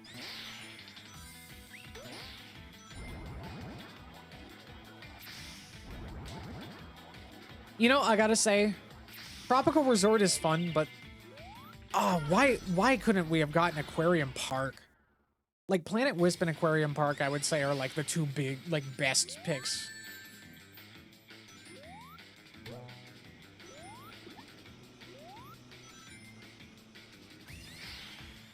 I feel like, I don't know. Most of these are just like the first zone from their respective games. Like we had Green Hill, we had Mushroom Hill, which I guess technically was the first zone of Sonic and Knuckles. Even if it was technically halfway through the full game. We had like what we had Emerald Coast. I guess Radical Highway's not the first stage, but that's just because the console version already got City Escape.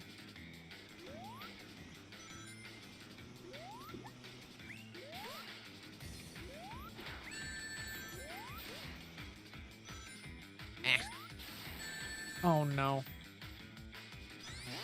We did not get a Heroes stage.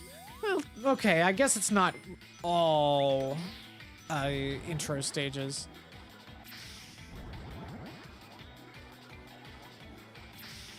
But like, about half of them I'd say are. So that's a little sad. We've got the Burst Wisp. Okay, technically that is more handheld representation. The Burst Wisp being exclusive to the DS version of Sonic Colors.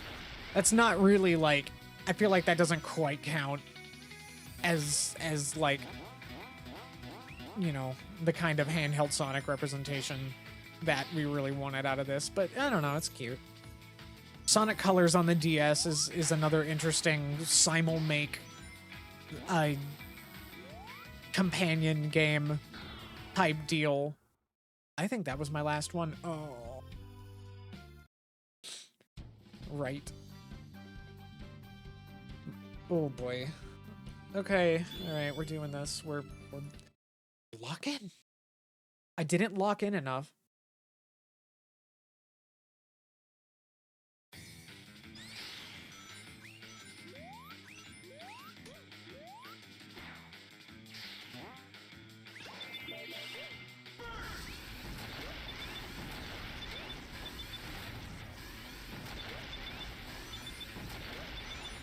Come on, come on. Ah! I am a fool.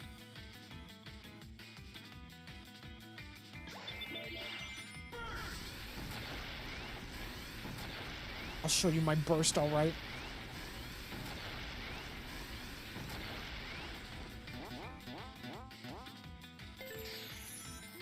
No, no. Ah! Okay.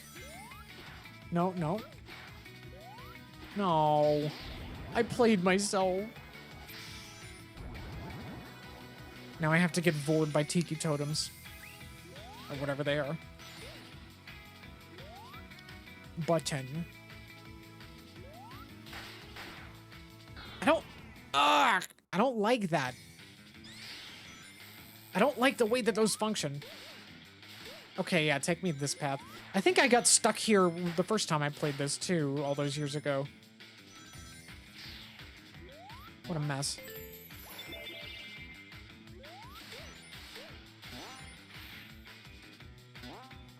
Called Blue Adventures because I feel blue. Dabba dee dabba die.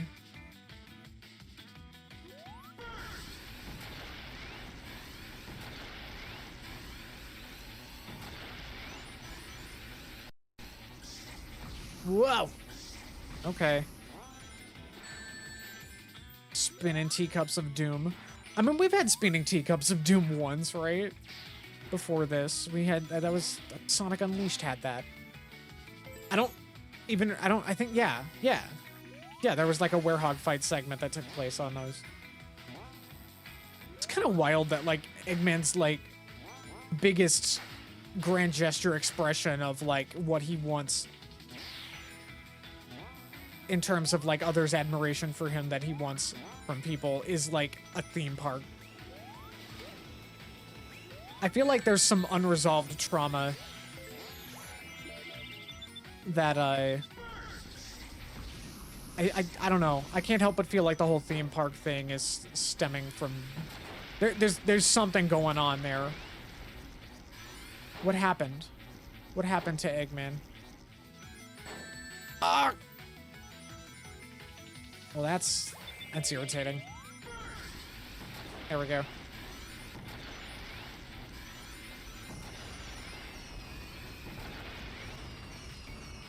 Honestly, you know, I am so lost in the sauce with this series. I would probably, like, I'd probably pay just to, like, watch these characters go to therapy.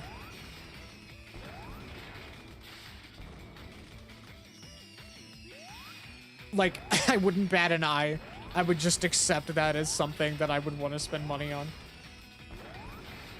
I've got the real Sonic brain rot.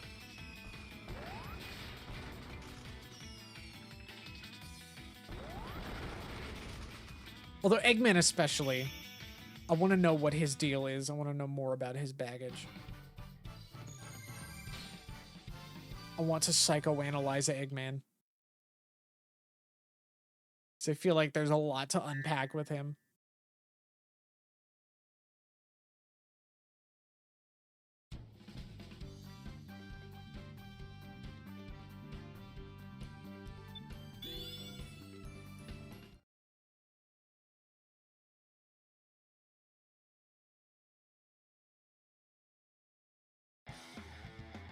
All right.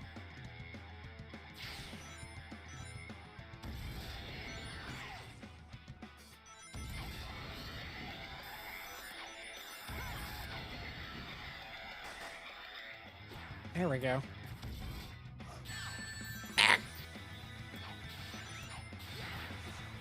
I saw the sign. We've got Eggman sign. Oh!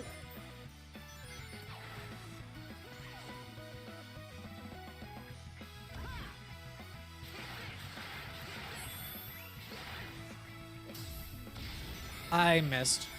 Yeah, using down and jump for stomp does not feel right at all.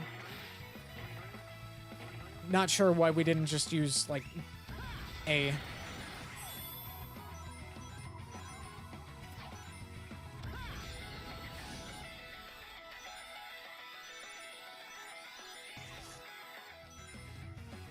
What? Oh. There we go. Oh, laser.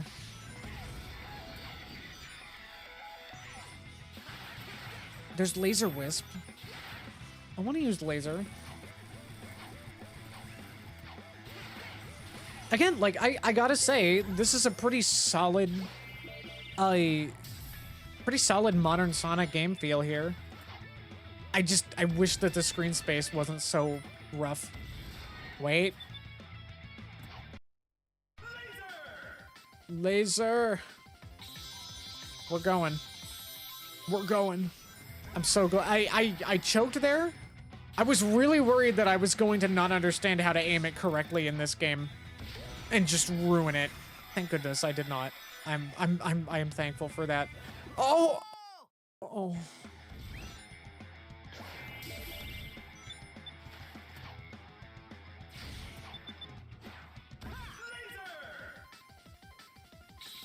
It's not gonna let me. Oh.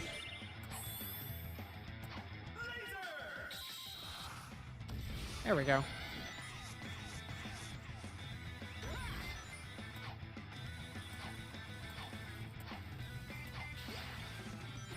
No, no, no, no, no, no, no, no, no, no, no. Oh.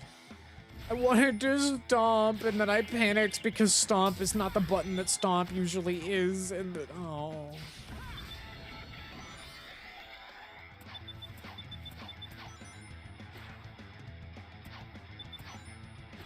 Oh, for God's sake, come on. There we go. Yeah, I'm getting tired.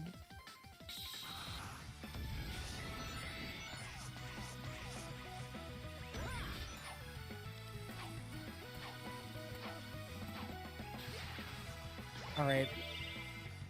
Not messing it up this time. There we go. Wait, I actually would have liked to have that, like...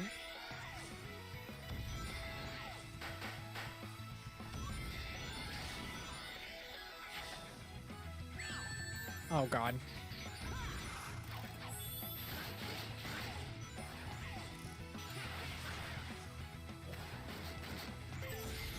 All right, we're going now.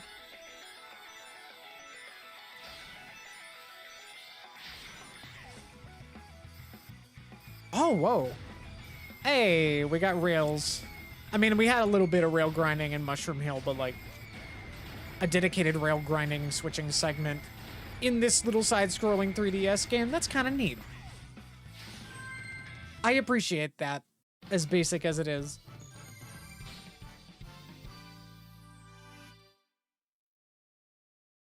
This game just almost clears. Unfortunately, it is just rather mid overall.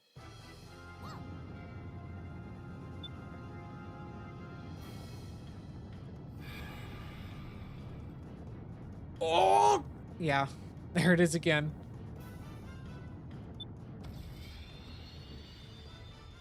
He's going to go fast.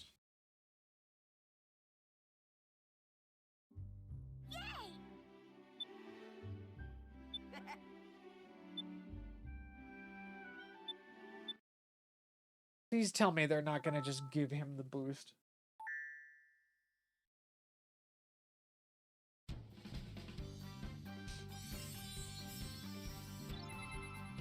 Okay. I mean, again, fine as an unlockable. Don't give classic Sonic modern abilities halfway through the game. I guess we're almost at the end, but...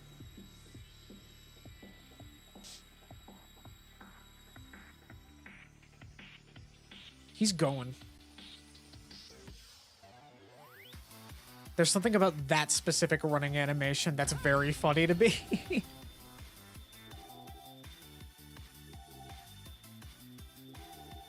We are almost done. I cannot believe how short this was. Like, I don't know.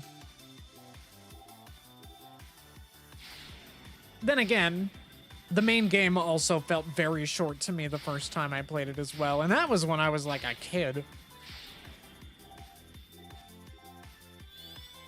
Like, even like what, 13, 14-year-old me was just like, why there's like, just gosh, that's just over in a flash.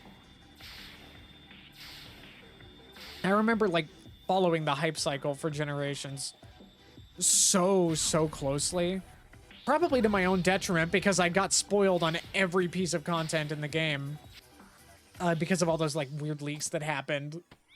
And of course, being 14, I got my hopes way too high when all those character assist icons got leaked as well. And everyone thought that they were like playable or something. And then I finished it in like a few hours. And it's like Patchy the Pirate sitting in front of the TV. That's it. It's just a bunch of cheap walk cycles. Oh, Silver. I can't be mad at Silver.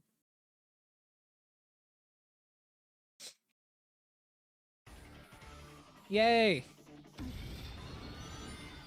I'm sorry, Silver. Unfortunately, I have to end you. What?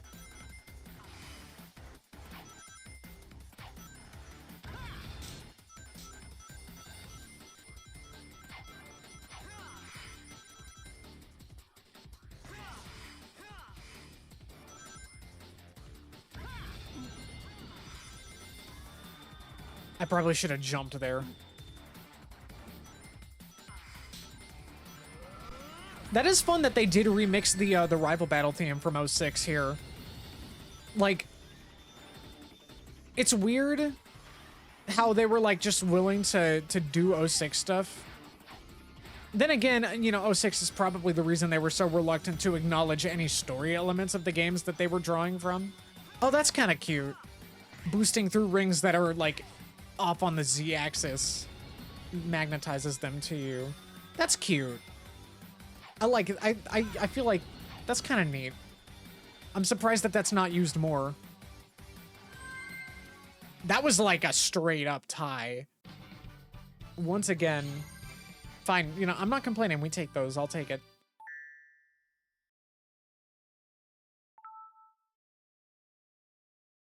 I got a lot faster since last time, Sonic.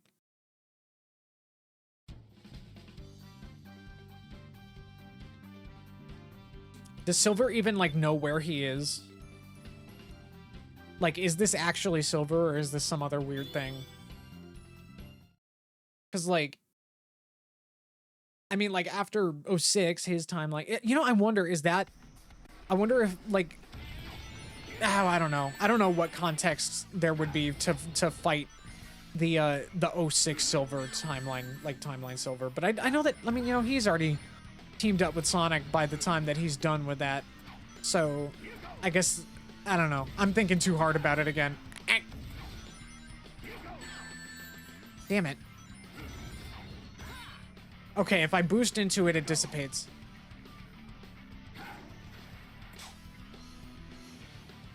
Oh, I see. I'm not supposed to get close to him during that. I'm supposed to wait until the phase change.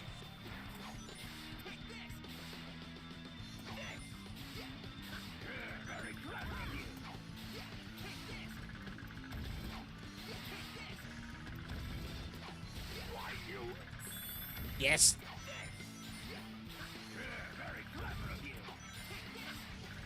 Hit him.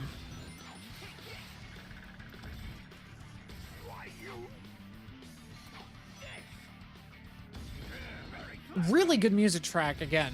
Like, also, hey, I mean, Egg Emperor from Heroes. I mean, that's kind of a neat pick. It is kind of a shame that we don't get as many stages or bosses as we do in a... Well, I guess we get as many bosses, but we don't get as many stages or zones as we do in the console one.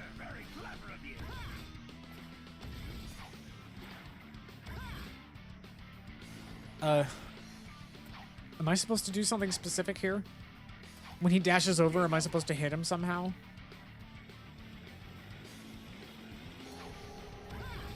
Oh, okay.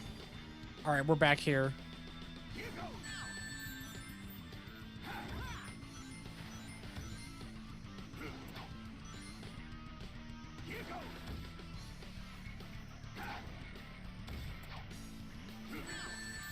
Okay, I was hoping that I'd be able to hit him if I got close enough.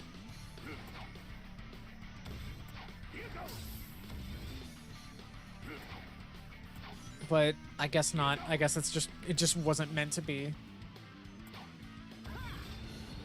I gotta wait for the automated segment to be over. Why, you? Very clever of you.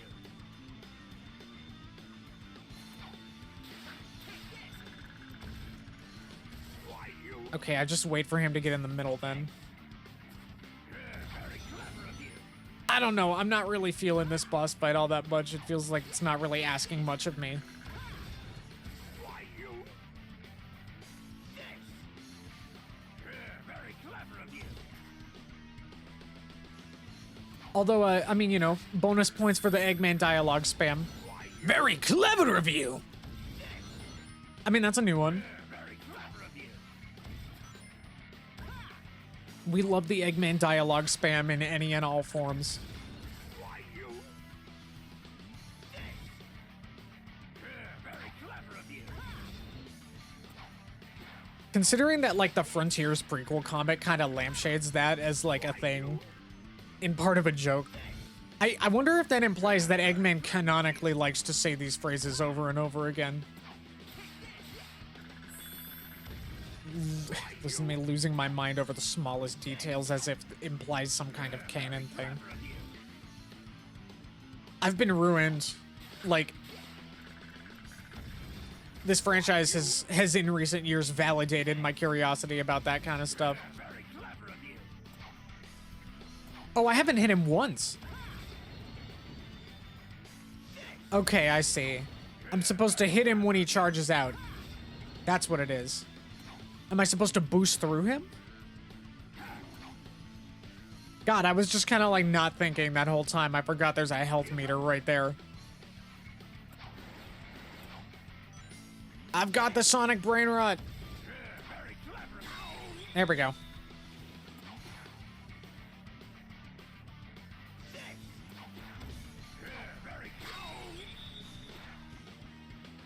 Well, he's out of things, so. I wonder if I can hit him when I'm like this then. Ow!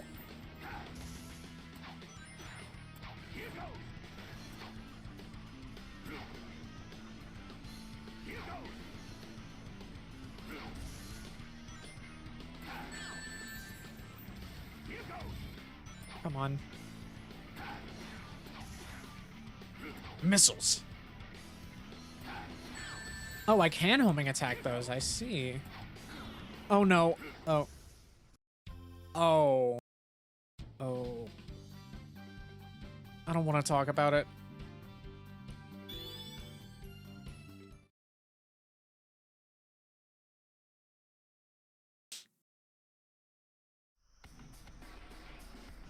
The Egg Themperor.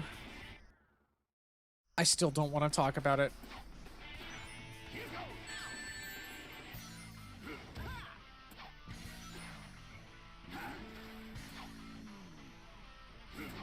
Oh no, I misread it. Ah.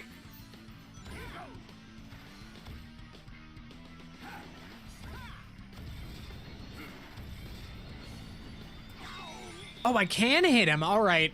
All right, we're schmoving now. Okay, good. Okay, never mind. This boss fight's kind of fun.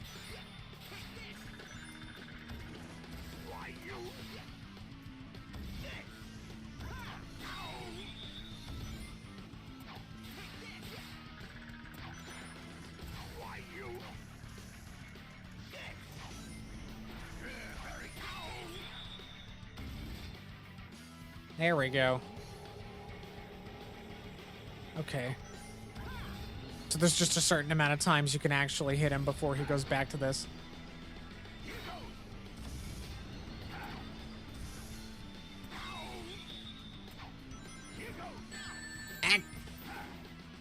Well, wait a minute. If you're just able to boost through everything. Well, okay. I guess it, like, slows you down or something.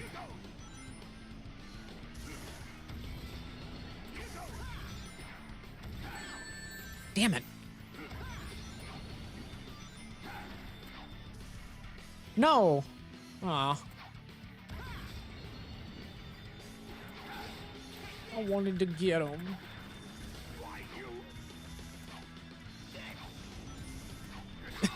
Dicks! I'm sorry. I'm so sorry. I am so immature.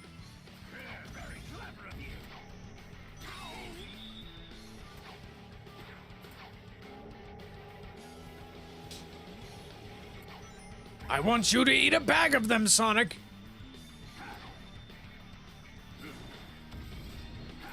Ow. Preemptive ow.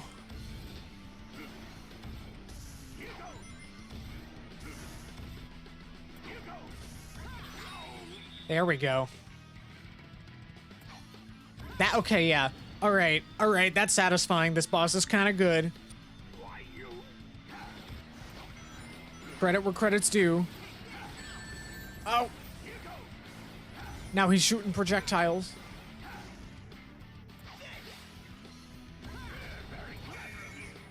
Oh, there we go.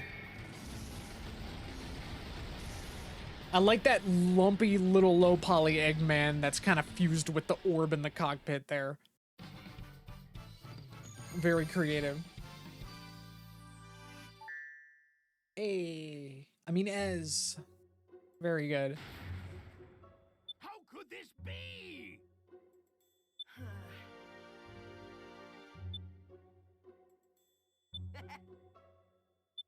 Huh? Hey there.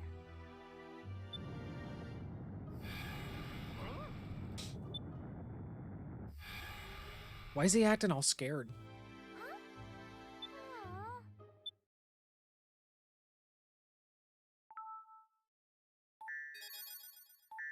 Very odd.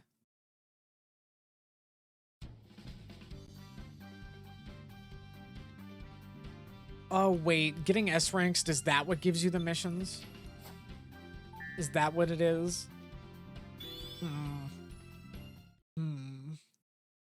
I will have to weigh my options for next time. I mean, if I'm gonna be stuck with this for one more night before Sonic X Shadow is available to me. Why, hello, everyone. Whoa. Eggman, but how? Oh-ho! Oh-ho! I like how Sonic comes up with the nickname Eggman and then Eggman just like decides to reclaim it. Go Eggman.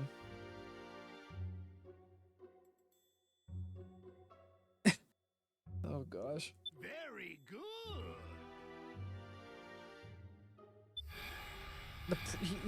He says he stumbled across the primordial form of this creature.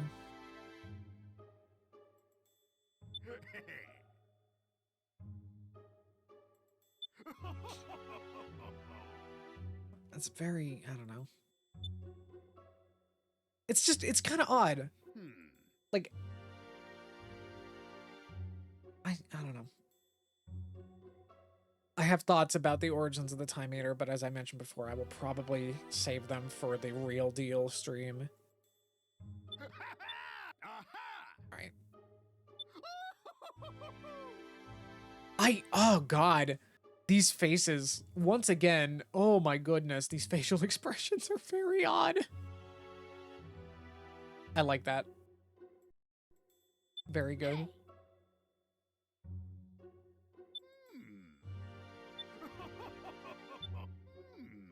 I like how this cutscene has a counterpart in the main game.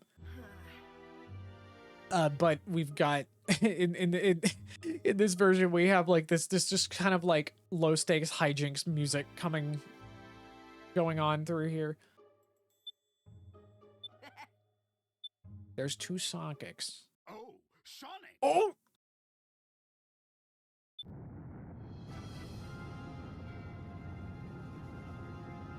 I don't know. I admit, even the console version of Sonic Generations, I just kind of wasn't really feeling it. Like, I think it's fine from like a design, like mostly from a design standpoint. I don't know. I have thoughts about the cutscene, not the cutscenes. I have thoughts about the way that shortcuts work in that. But overall, Sonic Generations, like console lead platform, white space time version or whatever, is cool. It's okay. People were very into it when it came out, but I don't know. Part of me, the cynical part of me, thinks that it's just like the surface level nostalgia talking, maybe a little bit. Like, it's fine. It just doesn't have that sauce, though. Thankfully, that sauce has returned.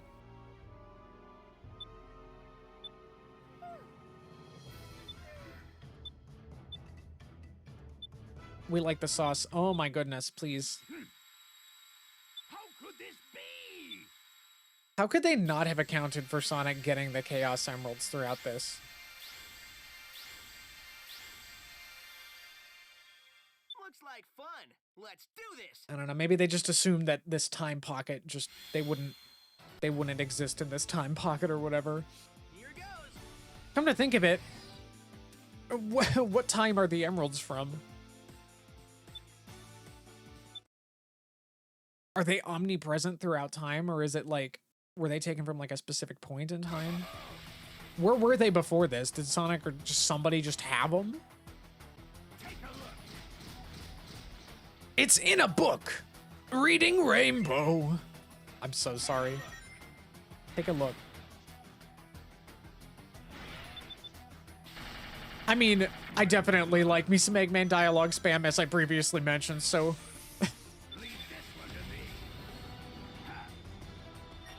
This kind of functions like it does in the console version a little bit. Except maybe not as irritating?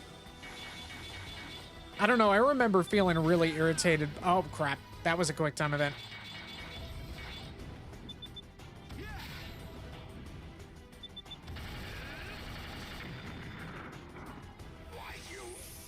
I don't know, for some reason the in white space time, the final boss just feels really irritating and like fidgety to deal with. Just like keeping your rings up and like having to, I don't know, there's attacks that don't feel super readable, or at least weak point windows that don't feel super readable, I guess. I don't remember. It's just, there was something about it that felt just kind of, oops.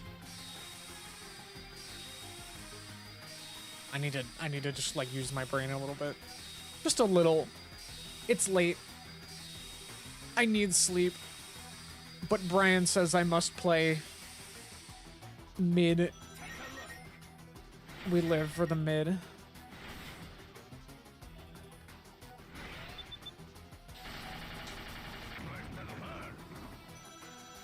Well, I mean, it's just kind of throwing rings at me. That's kind of... I mean, after how fidgety the final boss in the console version felt, I'm not gonna complain about that. This actually kind of functions.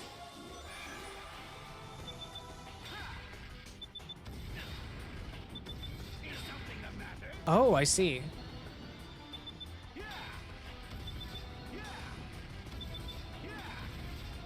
Okay. All right, cool.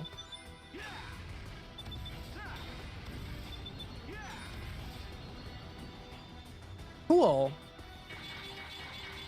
I admit, that's kind of a mechanic. Oh, whoops. I did it again.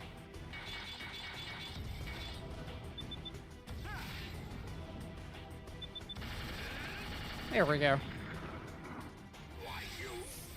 Leave this one to me.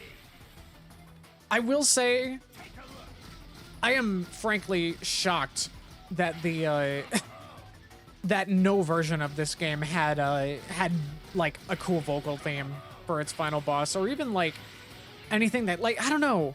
Usually, like, you would think that the final boss of a Sonic game like this, especially like a feel-good whatever one, would have a final boss that gets you pumped, and this just doesn't. Like, I don't know, it feels like it could be like a phase 1 theme, but they don't really, like, I mean, I guess technically at the end they do one more theme, but I wouldn't exactly consider Sonic 4's main motif as worth getting pumped up over by any stretch of the imagination. Like, that would just be cope. And you know what's funny is that, like, what was it, Crush 40 put out like a year or two, like a year later, put out like a song that felt like it was meant to be the final boss theme for this, where it's like where it's just kind of like self-congratulating. Silly victory lap song after all they've done for the series. And you know, like, oh god, okay, use brain, there we go. Okay, that's a little bit reaction based. Ow.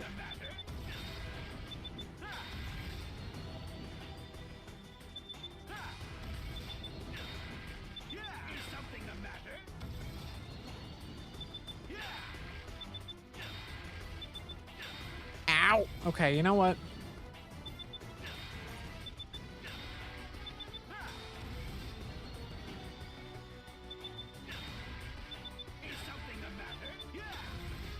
Please.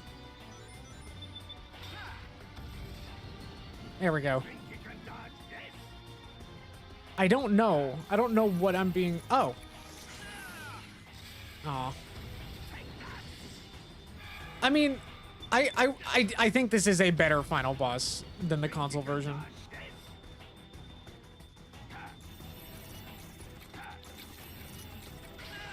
No. Gosh, that, like, the minute hand is moving real fast there. Oh my god. I mean, at least I have, like, a lot of rings.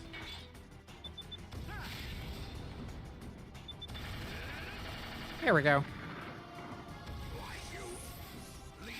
Yeah, I gotta say, the final boss pulling it together, it kind of clears.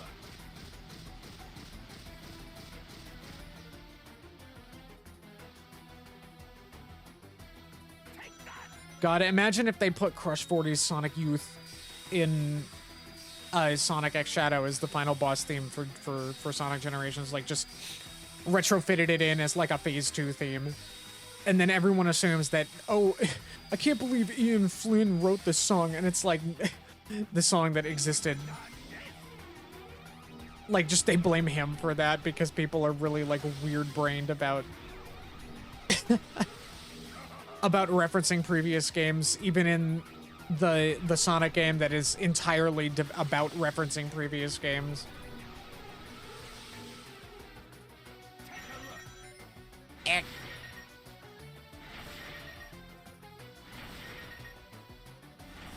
I'm taking a look.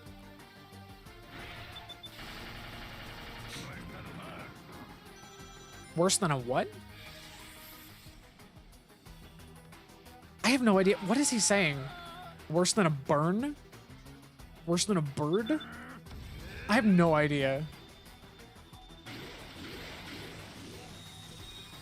Oh, there's just stuff coming at us.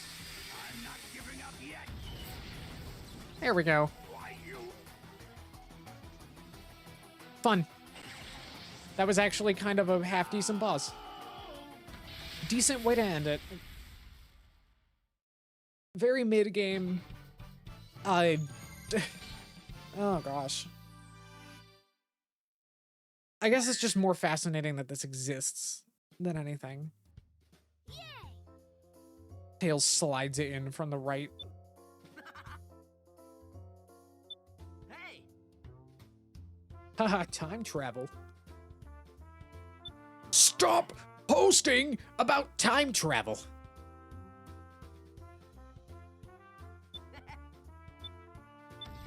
Boost. Sonic, so classic Sonic is now boosting in this version. Hi. Sonic. Little Sonic. We have Little Tails who can speak and Little Sonic who does not speak, despite the fact that he definitely can speak. He just doesn't hear. I guess they hadn't like fully solidified that yet at this point, but it is still odd that even then that like classic Tails does speak, but classic Sonic does not. Generations is just such a weird, confused game at times. Sonic. Just in the way that they go about this nostalgia stuff.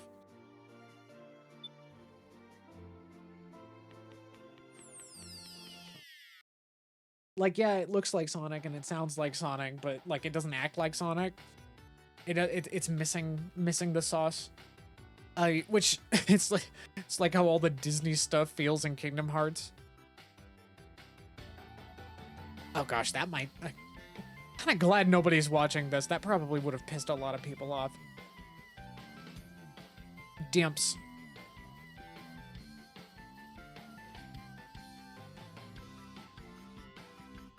We did it. I don't really feel all that satisfied, but this was just the appetizer. Oh god, though, imagine only having a 3DS when this game came out. And of course, like, you know, Sonic games at that time were kind of bouncing between different platforms. Like, you had, like, two completely different Sonic Unleashed between, like, PS3 and 360, and then, like, Wii and PS2. And then you had, like, Sonic Colors exclusively on Wii with a separate game for DS. And then Generations is, like, on, like, one of the, like, two games, one of them on PS3 and 360, and then another one on 3DS. It's just, like, I don't know, it's just kind of, like, it was kind of difficult to be a Sonic fan at that time because, like, you just kind of would miss out on some of these games. It's not like nowadays where pretty much everything comes out on PC and you don't have, like, you don't have, like, weird gaps in, like, when, like, what the, you know, the main series games, at least, like, you know, big tentpole Sonic games, just, you know, you didn't have to own everything, or you don't have to own everything now. I mean, I guess every once in a while we'll get something like Dream Team, which is stupid for being an Apple subscription or whatever exclusive. But I mean, of course, that's not like a tentpole game. That does sting. I kind of hope that they do like a plus version for PC and consoles at some point of that. Having gotten to at least give it a try myself at one point, just because, like, somebody I know allowed me to do so. It's pretty cool, actually. Like, it's all right. It's a solid little game, like, and it actually, like, handles 3D Sonic platforming a little better than I would expect from a mobile focused game.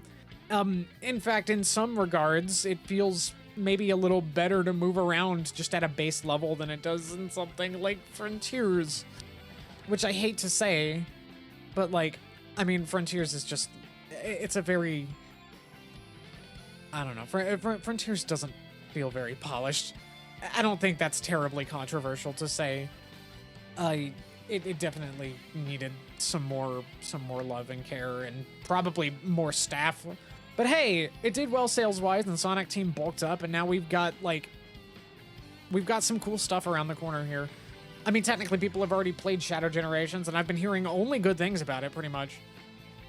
People saying that it learned all the right lessons from Frontiers, and that oh my gosh, just that it feels polished, properly polished for the kind of Sonic game that it is, and then it just kind of gets it right, and that makes me really happy. And apparently the story's cool too, and I'm very excited to see it.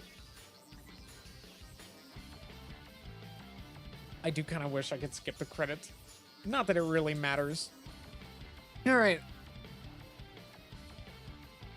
Oh boy. Yeah, Sonic Generations Blue Adventures. I don't know what I'm gonna do tomorrow. I might find a way to do those missions.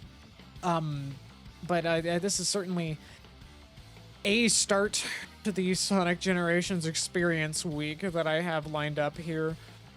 We're gonna get mid, and then peak, peak, peak, peak, peak. I guess that is just sort of the way of it. But yeah, fascinating little game. Interesting seeing these environments and these level gimmicks and stuff sort of represented in this cute little 3DS game. It's definitely, though, it definitely bored us on the kind of game that it's just like, oh, you need something to just like sit your child down in front of for a few hours kind of territory. When, like, I know that it could have been better designed than this. Like, it's just not very engaging. It's cute. It has a couple cool moments. Definitely kind of a nothing little game though, unfortunately. I will say though, I mean, it's less of a nothing burger than, I don't know, Frontiers. No, not Frontiers. Oh god, why? No, that's not true. Nothing burger. I mean Forces. It is not as much of a nothing burger than oh god, no. No, Frontiers has beef. Frontiers has got some beef. I may have problems with its level of polish, but it's got a good core. It's got some good ideas, and it executes them, I don't know, they did well a decent amount of the time, even if a lot of them feel kind of throwaway. But yeah, no, Sonic Forces is the one I'm comparing to. Sonic Forces is a big nothing burger. This definitely felt, Blue Adventures here feels definitely more substantial a game than that, at least. It feels like more care was put into the level design here. I mean, granted, you know, I mean, it's hard to... I mean, I can't say it's hard to be mad at Forces because... I mean, I can't be mad at the people that worked on Forces, I guess, is what I'm trying to say, because Forces only had, like, what, 1-2 people working on its level design? Sonic Team was in a very weird, precarious state at that time. And even a game like Forces, I will always be amazed that it exists and that it got made and released. But... I don't know. I'm glad to see that we're getting Peak. Because, like, you know, Sega, I'm hoping that Sega has, like, really well and truly learned their lesson. As far as, just how, I don't know. Just letting Sonic Team cook instead of sticking their hands into everything and micromanaging to the point where it's not fun anymore. Or just, you know, I don't know. I don't even know what I'm trying to say. My brain is actively shutting down right now. This made me sleepy. Oh, hey, look at that screenshot from the lead platform version of this game just to rub in that that's not what you're playing. How I felt when I was in the hub worlds in Sonic Unleashed PS2 or Wii or whatever. How could this be? The Eggmans. The Eggmans are trapped in gay baby jail. Wasn't there like an article or whatever they said that they're not gonna give any reason for them to have found their way out in the new version of the game either? I don't know, that seems like a pretty precarious, like, I don't know, that seems like an unwinnable situation for Eggman to be in. Like, even for him. Nothing exists. That's it. Oh, wait a minute. Oh. I know how the Eggmans got out. I know how they got out. They did a double boost. Oh, God. Now I want to see that now. I want to see both classic and modern Eggman do a double boost to escape white space.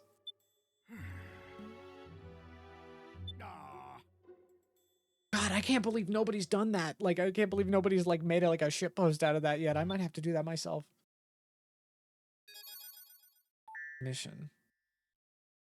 All right. Well, that was certainly a video game that you can play on your Nintendo 3DS. Good old 3DS. I am so tired.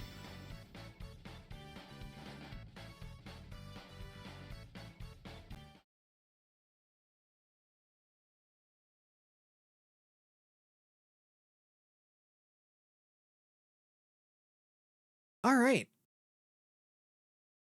Probably not the most engaging stream that I have had thus far.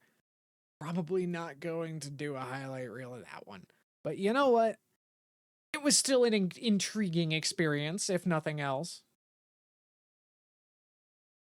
And yeah. I mean, you know, I always happy to engage in these little strange curios of times gone by. With that, I hopefully, I mean, I don't know what I'm gonna stream tomorrow. I might have to try and figure out how to do those missions, or maybe find just some other weird Sonic themed game to fill that gap. I but I will figure it out. Either that or I'll take a break, whatever makes more sense. But either way, be sure to join me on Friday for Sonic X Shadow Generations.